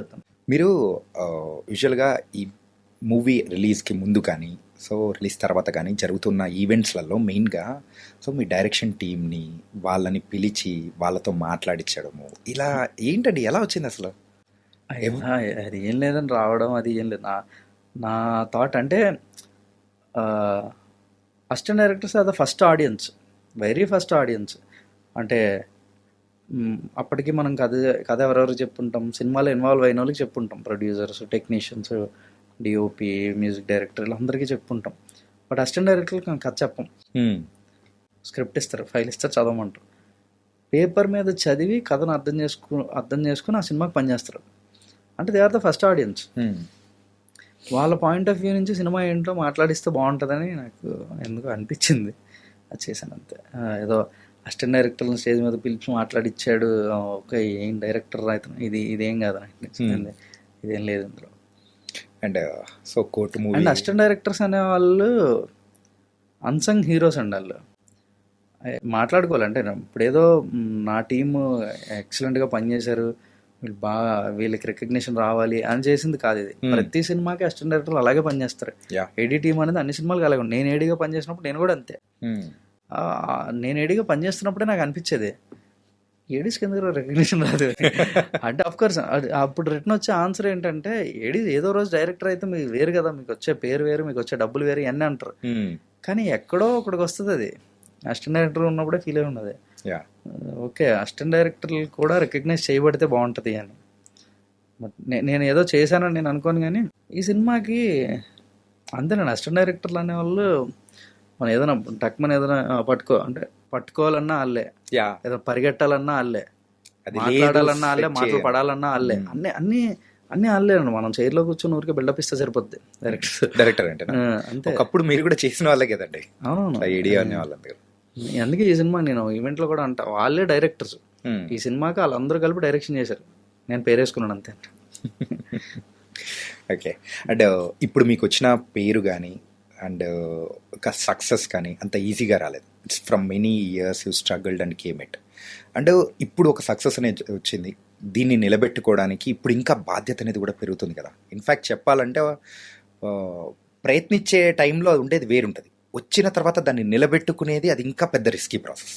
ఇప్పుడు దాని గురించి మీ అసలు ఈ టాపిక్ ఈ పాయింట్ వచ్చింది బాగానే వస్తే, ఇది నాన్నగారి దగ్గర కూడా అంటే మామూలు జనరల్ డిస్కషన్లో అది కూడా వస్తే నాన్నగారు గొప్ప మాట అన్నారు భలే. అంటే కోర్ట్ ఎంత సక్సెస్ అయింది, ఈ రేంజ్ ఆఫ్ రిజల్ట్ చూసాం కాబట్టి నెక్స్ట్ సినిమా దీనికన్నా బెటర్గా చేయలేదు, గొప్పగా చేయలేదు అని ప్రయత్నించడంలోనే ఫెయిల్ అవుతుంది జగదీష్. అసలు అది క్యారీ చేయకూడదు. అసలు కోర్టు సినిమాకి నువ్వు ఎలా వర్క్ చేసావు, కోర్టు సినిమా రాసేటప్పుడు కానీ కోర్టు సినిమా చేసేటప్పుడు కానీ మన ఐడియాలజీ ఎలా ఉంది, ఆ థాట్ ప్రాసెస్ ఎలా ఉంది, అలా పని చేసుకుంటూ వెళ్తేనే మళ్ళీ నువ్వు కోర్టు లాంటి రిజల్ట్ తీసుకురాగలుగుతావు. కోర్టు అనే బ్యాగేజ్ని యాడ్ చేసుకొని ఇప్పుడు కోర్టు ఇలా వచ్చింది కాబట్టి దీనికన్నా బెటర్గా ఏదో చేయాలి, దీనికన్నా గొప్పగా ఏదో చేయాలని ఆలోచించినప్పుడే బిస్కెట్ అయిపోతుంది. సో కోర్టు అనే అంటే రైటింగ్ ప్రాసెస్, క్రియేటివ్ ప్రాసెస్లో కోర్టు అనేది నీకు ఇప్పుడు బ్యాగేజ్ అవుతుంది. Don't carry that. ఆ బ్యాగేజ్ని క్యారీ చేయకుండా జెన్యున్ అటెంప్ట్, కోర్ట్ అనేది ఇప్పుడు జెన్యున్ అటెంప్ట్గా బయట మంచి అప్లాజ్ వస్తుంది కదా, అంటే జెన్యున్గా వర్క్ చేశారు మీరు, అదే జెన్యున్గా మళ్ళీ వర్క్ చేయండి అంతే తప్ప కోర్ట్ అనేది దాన్ని యాడ్ చేసుకొని వర్క్ చేయొద్దాం. సూపర్ సార్, 100% అదే చేస్తానని చెప్పి started working on the second. రానా గారితో ఎప్పుడు మేము ఎక్స్పెక్ట్ చేయొచ్చు? ఏదండి రానా గారితో నెక్స్ట్ మూవీ ఏదో అయ్యో టాక్స్ ఏదో నడుస్తున్నాయని కూడా విన్నాము. అయ్యో అంతా అట్లా ఏం లేదండి. అంటే అమ్మో ఇన్ఫర్మేషన్స్ చాలా సెన్సిటివ్ అండి బాబు. లేదు అంటే ఇంకా ఏం అనుకోలేదండి, ఎవరితో ఏంటి అనేది డిస్కషన్ అది ఇంకా రాలా. ఇంకా నెక్స్ట్ ఫిల్మ్ అయితే ఇదే ప్రొడక్షన్, నాన్నగారి ప్రొడ్యూసర్, నాన్నగారి ప్రొడక్షన్లోనే చేద్దామని డిస్కషన్. కథ ఇంకా ఐడియా పిచ్ చేసాం అంతే, ఇంకా యాక్టర్ ఎవరు ఏంటి అంతే, ఇంత డిస్కషన్ ఇంకా వెళ్ళా. అంటే ఐడియా పిచ్ చేశారు కాబట్టి జస్ట్ అది కూడా సేమ్ కోర్ట్ కైండ్ ఆఫ్ ఒక డ్రామా కైండ్ ఆఫ్ ఇలా ఉండబోతుందా, లేకపోతే we can see in any different genre? నేను యాక్చువల్లీ ఐడియాస్ చెప్పున్నా, అందులో ఏది చేస్తాం అనేది ఇంకా ఫిక్స్ అవ్వలేదు. చెప్పిన ఐడియాస్ కూడా ఏది ఒకదానికొకటి మ్యాచ్ అవ్వదు, అన్ని డిఫరెంట్ జానర్స్. నాకు జానరా కన్సిస్టెన్సీ లేదండి. నేను అసలు ఓకే ఈ జానర్ నేను నా స్ట్రెంగ్త్ ఇది, ఇందులో నేను బాగా షైన్ అవ్వగలను, ఈ జానర్ మీద చేస్తాను అనేది ఆ కన్ఫైన్మెంట్ లేదు. ఓకే, ఏదైనా ఈ కథ ఇలా చెప్పాలి అని అనిపిస్తే ఆ కథ అలా చెప్పాడు, దానికి ఏ జానర్ ఉందో నాకు తెలియదు. ఓకే, అంతకు పెళ్ళి ఎప్పుడు బ్రో?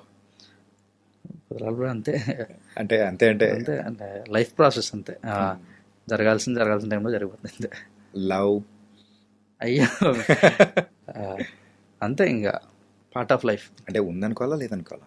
పార్ట్ ఆఫ్ లైఫ్ మాత్రం పార్ట్ ఆఫ్ లైఫ్ అన్నారు, బాగానే ఉంది. ఉందా లేదా అనేది అంటే మీరు హైపోథెటికల్ గా మీరు ఆన్సర్ చెప్పినా హైపోథెటికలేనా? Being hypothetical, being diplomatic, okay అన్ని అనమాట. ఇప్పుడు ఓ డిస్కషన్ పెట్టుకున్నాం అంటే స్టేట్ వర్సెస్ నో బడీ అయిపోతుంది మన ఇద్దరిది కూడా ఈ విషయంలో. ఓకే, పేరెంట్స్ రియాక్షన్ ఎలా ఉంది బ్రో ఆఫ్టర్ దిస్ సక్సెస్? అంటే చెప్తున్నాను కదండి, ఈ సక్సెస్ని నేను రియాక్షన్స్లో చూస్తున్నానండి. అందులో మేజర్ రియాక్షన్ మా ఫాదర్దే. మా నాన్నగారి రియాక్షనే ఓకే సక్సెస్ ఇది, సినిమా నిజంగా ఆడింది, ఓకే ఏదో సాధించాం అనే ఫీలింగ్ మా నాన్నగారి ఫేస్లో కనిపిస్తుంది. అది మొన్న మేము చూసినప్పుడు కూడా మాకు అనిపించింది. అయ్యో felt very very happy bro. ఏంటంటే ఇప్పుడు మనము ప్రయత్నించాము, దాన్ని సక్సెస్ అయ్యాము, సక్సెస్ అవ్వడము మనం ఎంత ఎంజాయ్ చేస్తాం, మనకంటే ఎక్కువగా మన వాళ్ళు ఎంజాయ్ చేస్తారు సార్. దాంట్లో మనకు వచ్చే ఆనందం వేరుంటుంది. మా నాన్నగారు తట్టు అంత ఎక్స్ప్రెసివ్ కాదు, ఏది ఆయన మాట్లాడరు, ఏది ఫేస్లో ఎక్స్ప్రెషన్ చూపించి అంత ఎక్స్పోజర్ ఉండదు. ఏం ఫీల్ అవుతున్నారో అంత క్లియర్గా చెప్పే మనిషి కాదు. Very very stereotypical middle class father అంతే. ఏది ఎక్స్ప్రెసివ్గా ఏం చెప్పరు, మనం అర్థం చేసుకోవాలి అంతే. చిన్న చిన్నవి అర్థమవుతాయి మనకి, ఓకే ఈయన చాలా హ్యాపీ ఫీల్ అవుతున్నారు అని. ఆ చిన్న చిన్నవి నోటీస్ చేసి నేను చాలా హ్యాపీ ఫీల్ అయినా. మరి ఇటు సైడ్ ప్రయాణం అనేది మొదలెట్టు పెట్టిన తర్వాత సో ఇంట్లో వాళ్ళ దగ్గర నుంచి వచ్చిన రియాక్షన్స్ ఏంటి అసలు? నాకు వెనక్కి లాగేసి ఏంటది సినిమాలు ఏంటి కాళ్ళు ఎరగొడతాం ఇంట్లో కూర్చో ఇలాంటివి ఏం లేవు.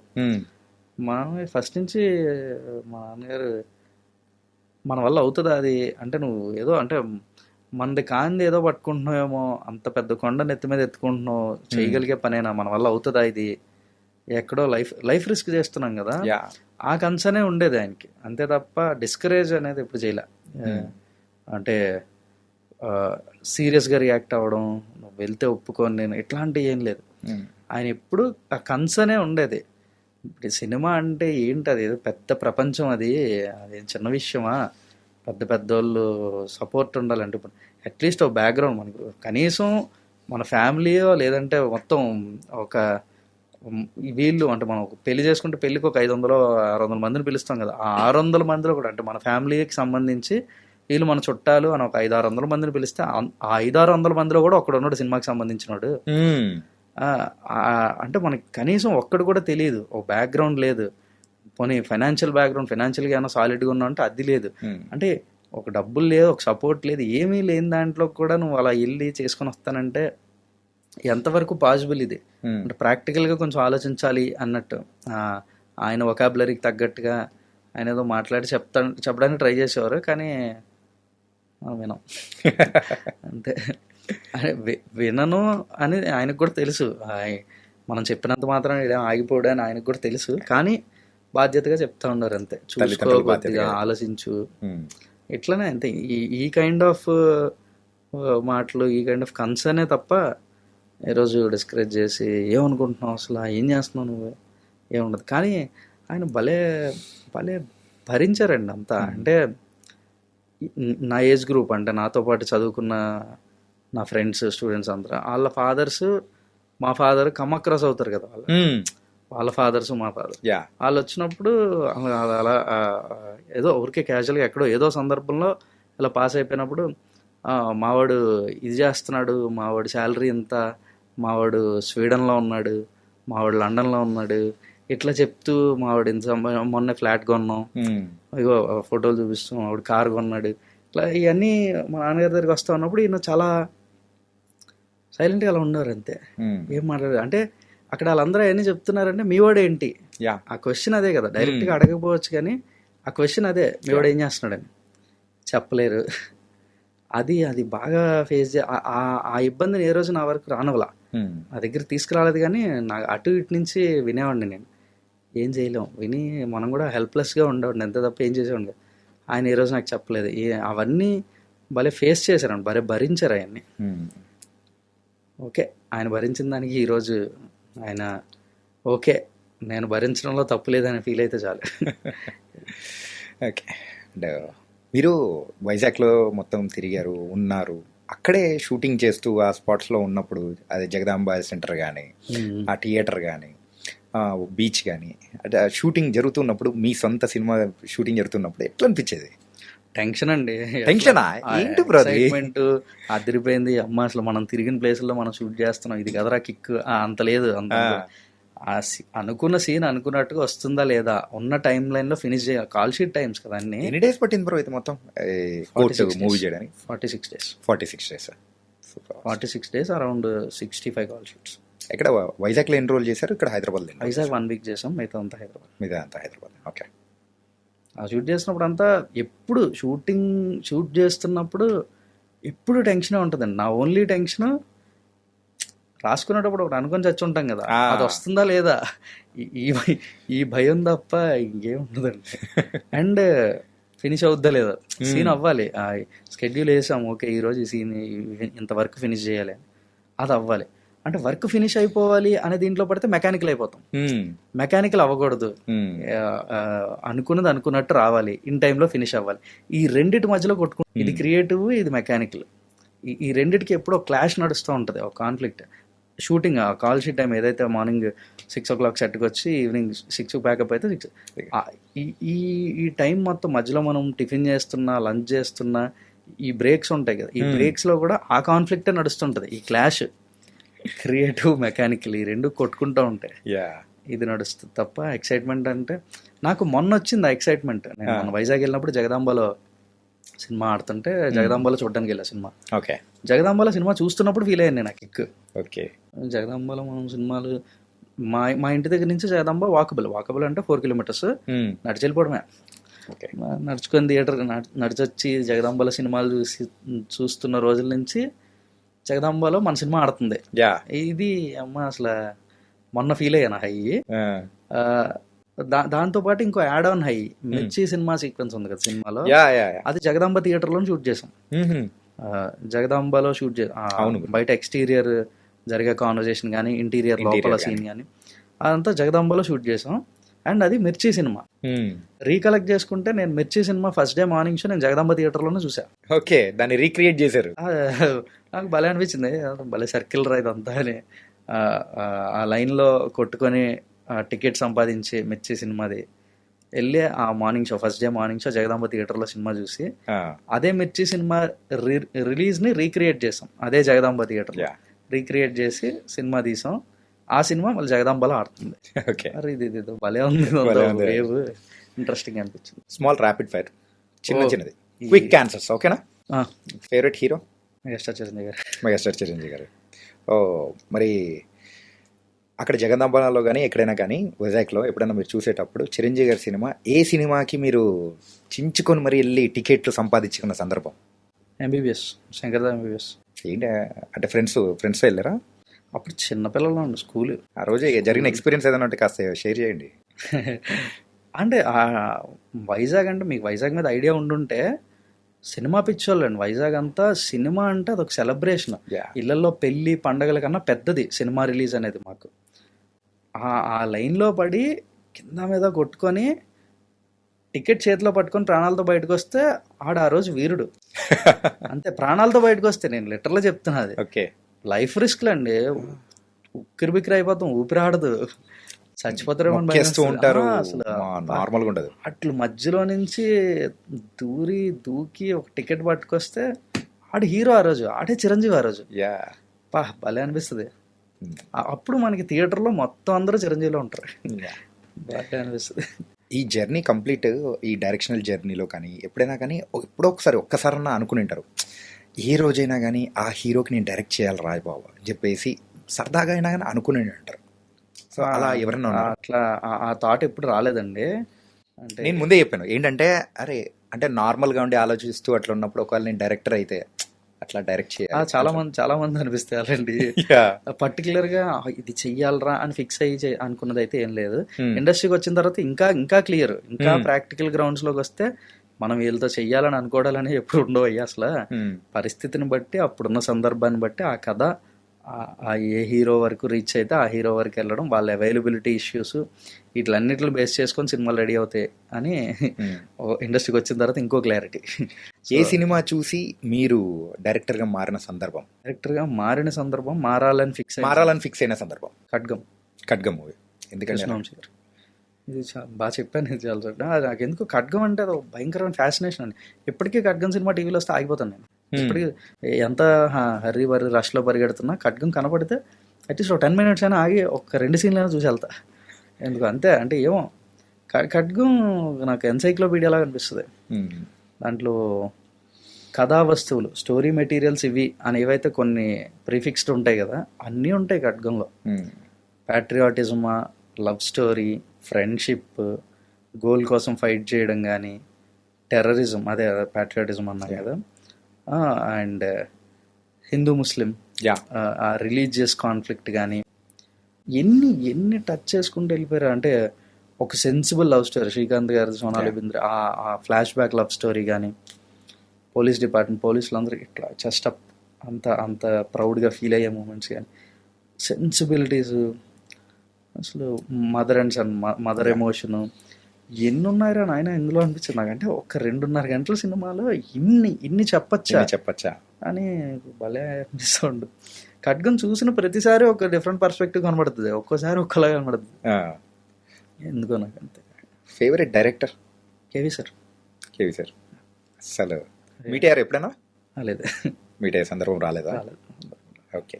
మరి ఈ కోర్టు మూవీకి వచ్చిన ద బెస్ట్ అప్రిసియేషన్ మీకు బాగా హ్యాపీ అనిపించింది ఎవరి దగ్గర నుంచి, ఏంటది? చాలా ఉన్నాయండి, బాగా వచ్చాయి. న్యూ ఏజ్ డైరెక్టర్స్ అంటే ఇప్పుడు మనం డైరెక్టర్ అవ్వాలనుకుంటున్నప్పుడు ఎస్టర్ ఇయర్ డైరెక్టర్స్ అంటే ఓల్డ్ డైరెక్టర్స్ అందరూ డెఫినెట్లీ వాళ్ళు లెజెండ్స్. వాళ్ళు చెప్పిన వాళ్ళ ఇంటర్వ్యూస్ అయినా చూసినా చాలా బాగా అనిపిస్తుంది, చాలా నేర్చుకోవచ్చు అన్నీ. కానీ నాకు న్యూ ఏజ్ డైరెక్టర్స్ ఇప్పుడు రీసెంట్ టైమ్స్లో ఫిల్మ్ మేకర్స్ అయిన వాళ్ళు, అంటే నేను 2013లో వచ్చా, ఇప్పుడు డైరెక్టర్లు అయిన వాళ్ళందరూ కొంచెం అటు ఇటుగా 2011, 12, 14, 15 ఆ టైం లైన్లో వచ్చిన వాళ్ళే ఉన్నారు. ఇప్పుడు మంచి సినిమాలు తీసి మంచి డైరెక్టర్లుగా పేరు తెచ్చుకున్న డైరెక్టర్స్ అందరినీ చూస్తే కొంచెం అటు ఇటుగా నేను వచ్చిన టైం లైన్లో వచ్చిన వాళ్ళే ఉన్నారు. వీళ్ళందరూ మంచి సక్సెస్లు ఇచ్చి మంచి పేరు తెచ్చుకుని మంచి డైరెక్టర్లే. వాళ్ళందరూ ఇంటర్వ్యూలు చూస్తూ ఉంటాను నేను. అంటే వీళ్ళ థాట్ ప్రాసెస్ ఎలా ఉంది, ఎట్లా ఆలోచిస్తూ, అంటే మంచి సినిమాలు చేశారు కదా వాళ్ళు, ఎట్లా ఆలోచిస్తే ఎట్లా అయ్యారు అని వాళ్ళ ఇంటర్వ్యూ అవన్నీ ఫాలో అవుతూ ఉన్నాను వాళ్ళందరికీ. అయితే ఇప్పుడు సినిమా కోర్టు రిలీజ్ అయిపోయి అంత మంచి సక్సెస్ వచ్చిన తర్వాత ఎవరెవరైతే న్యూ ఏజ్ డైరెక్టర్స్ అని నేను ఫీల్ అయ్యే వాళ్ళ ఇంటర్వ్యూస్ చూస్తున్నప్పుడు నేను రోల్ మోడల్స్గా ఫీల్ అయ్యే వాళ్ళం. అంటే నేను కూడా దీనికోసమే కదా ఫైట్ చేస్తున్నాను, ఇది అవ్వాలనే కదా, ఇక్కడికి వెళ్ళాలనే కదా అనే ఒక ఫీలింగ్ కదా మనకి. సో దానికోసం చూస్తూ ఉండాలి.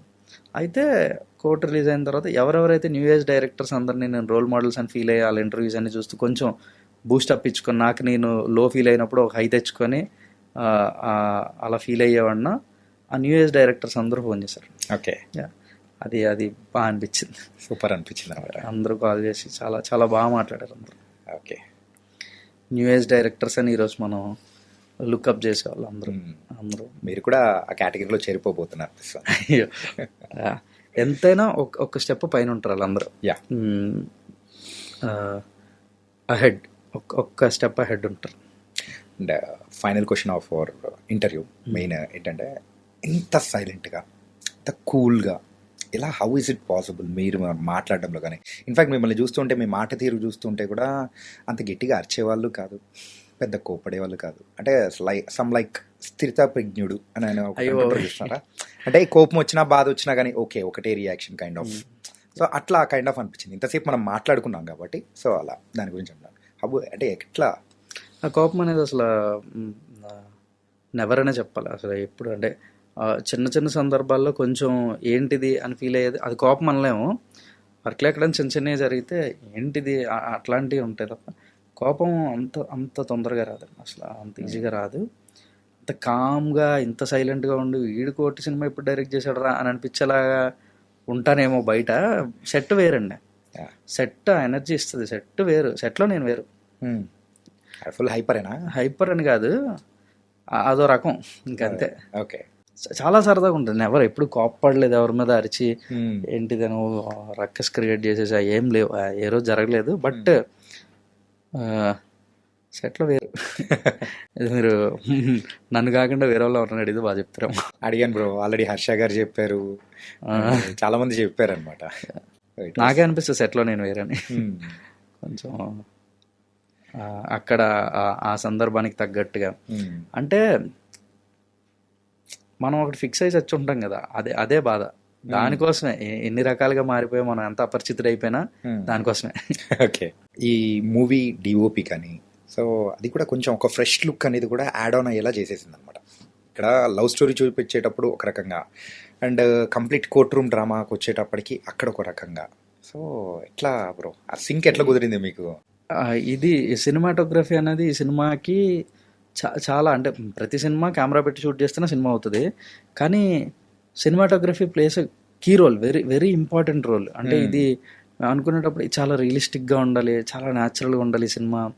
ఏదో సినిమా చూస్తున్న ఫీలింగ్ రాకూడదు, ఏదో ఒక ఇన్సిడెంట్ మన కళ్ళ ముందు జరుగుతుంది అనే ఫీలింగ్ రావాలి, ఇట్లా ఉండాలి అట్లా ఉండాలని మేము రాసుకునేటప్పుడు అనుకునేటప్పుడు చాలా అనేసుకున్నాం. ఇట్లా చాలా రియలిస్టిక్ అప్రోచ్ ఉండాలి ఈ సినిమాకి అని. అయితే luckily we have Dinesh Purushothaman. He's understanding of the film. మీకు ఇందాక మ్యూజిక్ డైరెక్టర్ విజయ్ గురించి చెప్పినట్టు సినిమా చూసిన తర్వాత ఆయనకి ఏం అర్థమైందో అది మ్యూజిక్ చేశాడు. సినిమాని అర్థం చేసుకున్నాడు ఆయన. ఓకే. ఈయన ఏంటంటే పేపర్ మీద సినిమాని అర్థం చేసుకోవాలి. ఈయన తీసిన తర్వాత మ్యూజిక్ డైరెక్టర్కి అర్థమైంది, అది వేరు. తీయాలంటే ఈయన కూడా అర్థం అవ్వాలి కదా.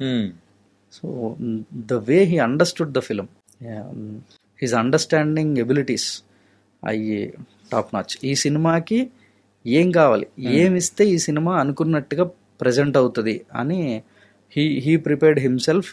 He did his own homework. ఈ ప్రతి లొకేషన్కి వెళ్ళినప్పుడు ఇక్కడ ఇలా చేద్దాం, లొకేషన్స్ సెలెక్ట్ చేయడంలోనే వీఆర్ వెరీ పర్టికులర్. చాలా తెగ తిరిగి ప్రతి చిన్న లొకేషన్ కూడా తెగ తిరిగే వాళ్ళం. But thanks to the production మాకు ఏ రోజు ఇంకో లొకేషన్ ఎత్తుతాం అంటే ఇంకెన్ని తిరుగుతారు అనే ఒక చిన్న రెస్ట్లెస్నెస్ చూపించలేదు. ఏ రోజు మాట్లాడలేదు. వెళ్ళండి, తిరగండి, చూసుకొని రండి. ఎప్పుడు అలాగే. ఎంత అదృష్టవంతుండండి నేను. వాల్ పోస్టర్ సినిమాలో పడ్డా. మంచి టెక్నీషియన్స్, అంతా రియలిస్టిక్ అప్రోచ్. కెమెరాతో అంత రియలిస్టిక్ అప్రోచ్ తీసుకురావడానికి ఏం చేయాలో అదంతా ఆయన చేశారు. ఇంకో విషయం కూడా మనం మాట్లాడుకోవాలి, coming to the art director. ఏంటంటే ఆర్ట్ వర్క్ అనేది కూడా భలే ఉంది బ్రో. అసలు అంటే నాకు అదే భయం, ఇవన్నీ రియల్ లొకేషన్స్ లో షూట్ చేశారు వీళ్ళంతా, ఆర్ట్ వర్క్ ఏం లేదు, ఆర్ట్ డైరెక్టర్ ఏం చేయలేదు ఈ సినిమాకి అని అనుకుంటారేమో నా భయం. కానీ అవన్నీ క్రియేట్ చేసినాయి సినిమాలో. మనం చూస్తున్నాయి అన్ని చాలా రియలిస్టిక్ గా లైవ్ గా అనిపిస్తున్నాయి, అన్ని కూడా క్రియేట్ చేసినాయి. నా భయం అదే, ఆర్ట్ డైరెక్టర్ నన్ను గుర్తించరేమో అని. ఆర్ట్ డైరెక్టర్ విఠల్ కోసం ఆయన అసలు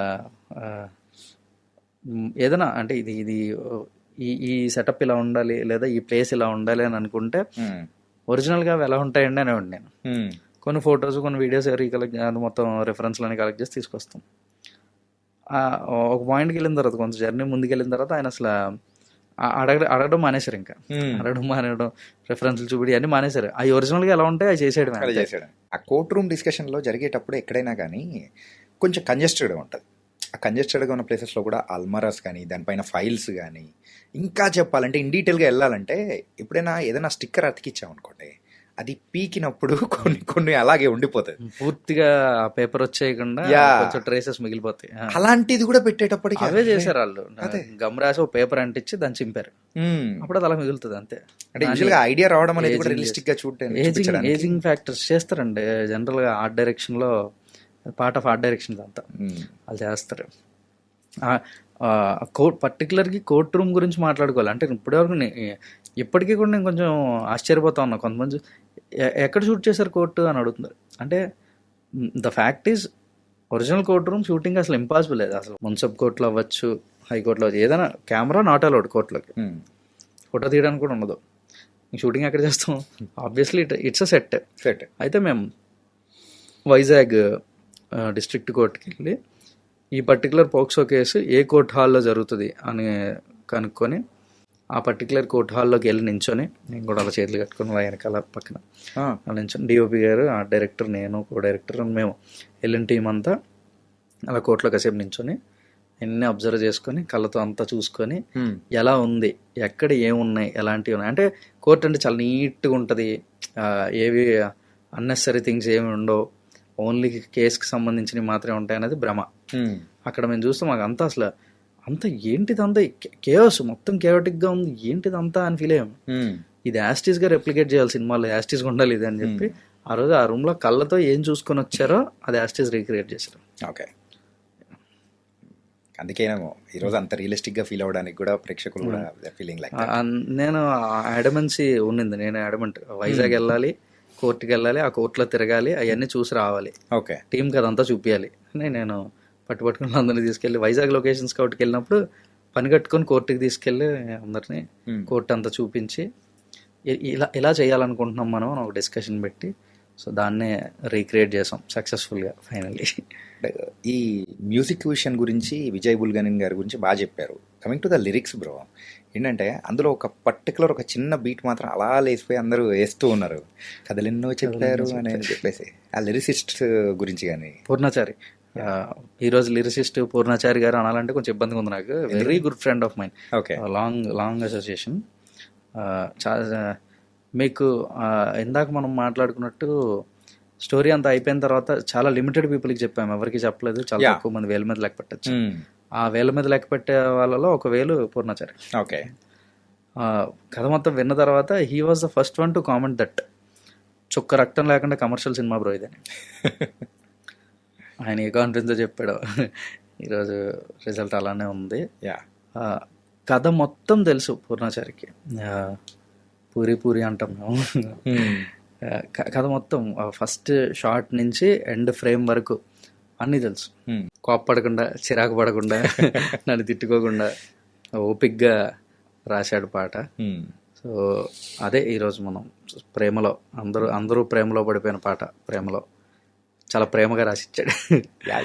ఎఫ్ఎం ఛానల్స్ వీళ్ళందరూ కూడా ఎవ్రీ ఇయర్ పెడుతూ ఉంటారు అనమాట, టాప్ 20 ఆఫ్ ది ఇయర్ అని చెప్పేసి, టాప్ 10 ఆఫ్ ది ఇయర్ అని చెప్పేసి. అందులో ఇది మాత్రం పక్కా ఉండేటట్టు మాత్రం సెట్ చేశారు. ఆల్రెడీ వేసారు ఆ పోస్ట్లు, ఆ కార్డ్స్ పెట్టారు ఆల్రెడీ.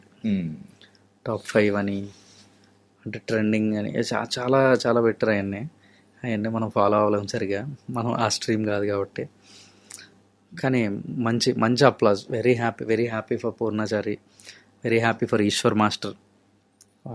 ఒక్క స్టెప్పే, ఒక్క మూమెంట్ అయినా కూడా ఇట్ వెంట్ లైక్ ఎనీథింగ్. చాలా బాగా. మా డిస్కషన్ కూడా అంతే, మాస్టర్ మీరు అద్భుతంగా అసలు ఎరగొట్టేసే మూమెంట్ వేయద్దు. అది మూమెంటే, కానీ అందరూ వేసుకోగలరు, అందరూ చేయగలిగే మూమెంటే. అందరూ చాలా సింప్లిస్టిక్గా మేము కూడా చేయొచ్చు ఈ మూమెంట్ అని ఫీల్ అయ్యే అలాంటి మూమెంట్ ఉండాలి అని అంటే he came up with this. Montages కూడా మంచి మాంటేజెస్ చేశారు. అంటే కోర్టు మూవీలో యాక్ట్ చేసిన చాలా మందిని కూడా మేము ఇంటర్వ్యూ చేసాము. అంటే వాళ్ళు మీ దగ్గర అన్నది అనే వింటారేమో ఏంటంటే, మేము ఎన్నో యాక్ట్ చేసినా కానీ ఈ మూవీ తర్వాత వచ్చిన ఫోన్ సేక్ ఎప్పుడు రాలేదండి అని చెప్పేసి కూడా అంటున్నారు. అదే చాలా కాలం నుంచి ఉన్నాం ఇండస్ట్రీలో, చాలా సినిమాలు చేసాం, చాలా క్యారెక్టర్స్ అయినాయి, కానీ ఈ సినిమా తర్వాత వచ్చిన ఫోన్ కాల్స్ ఏ సినిమాకి రాలేదండి అని చెప్పి చాలా బాగుంటుంది. ఓకే అండి, మంచిది కదా అని చెప్పి అంతే. అవన్నీ క్రెడిట్ మనం వేసుకోవడానికి ఉండదండి, అదే మన క్రెడిట్ అని ఫీల్ అవ్వడానికి లేదు అందులో. They performed well. సినిమా ఇప్పుడు ఒక సినిమా వర్కౌట్ అయితే అది అందరికీ ఒక ఎనర్జీ ఇస్తుంది. అట్లా ఆ క్యారెక్టర్కి వాళ్ళు చేసిన న్యాయమే ఆ ఫోన్ కాల్స్ అయింది. ఈ ఫ్రైడే అనేది కూడా మీ ఫ్రైడే అయిపోయింది. ఒక ఫ్రైడేతో మారిపోయిన జీవితాలు మనవి. సో అలా మీ జీవితం కూడా మారిపోయింది. మార్చి 14 మారిపోయే జీవితాలు. ఆ మాట ఇప్పుడు తలుచుకుంటూ భలే అనిపిస్తుంది. చెప్పింది అలా అందరు ఫాలో అవుతున్నారు బ్రో. అంటే అది నిజమే కదా. సినిమా అంటేనే అంత కదా బ్రో. అంటే శుక్రవారం మారిపోయే జీవితాలు అంతే. అలా మీ జీవితాన్ని కూడా ఒక శుక్రవారంతో మార్చేసుకున్నారు. ఇంకా బోల్డ్ అని శుక్రవారాలు కూడా మీ లైఫ్లో రావాలని కూడా మనస్ఫూర్తిగా కోరుకున్నాము. అంటే thank you so much bro. Thank you so much అండి.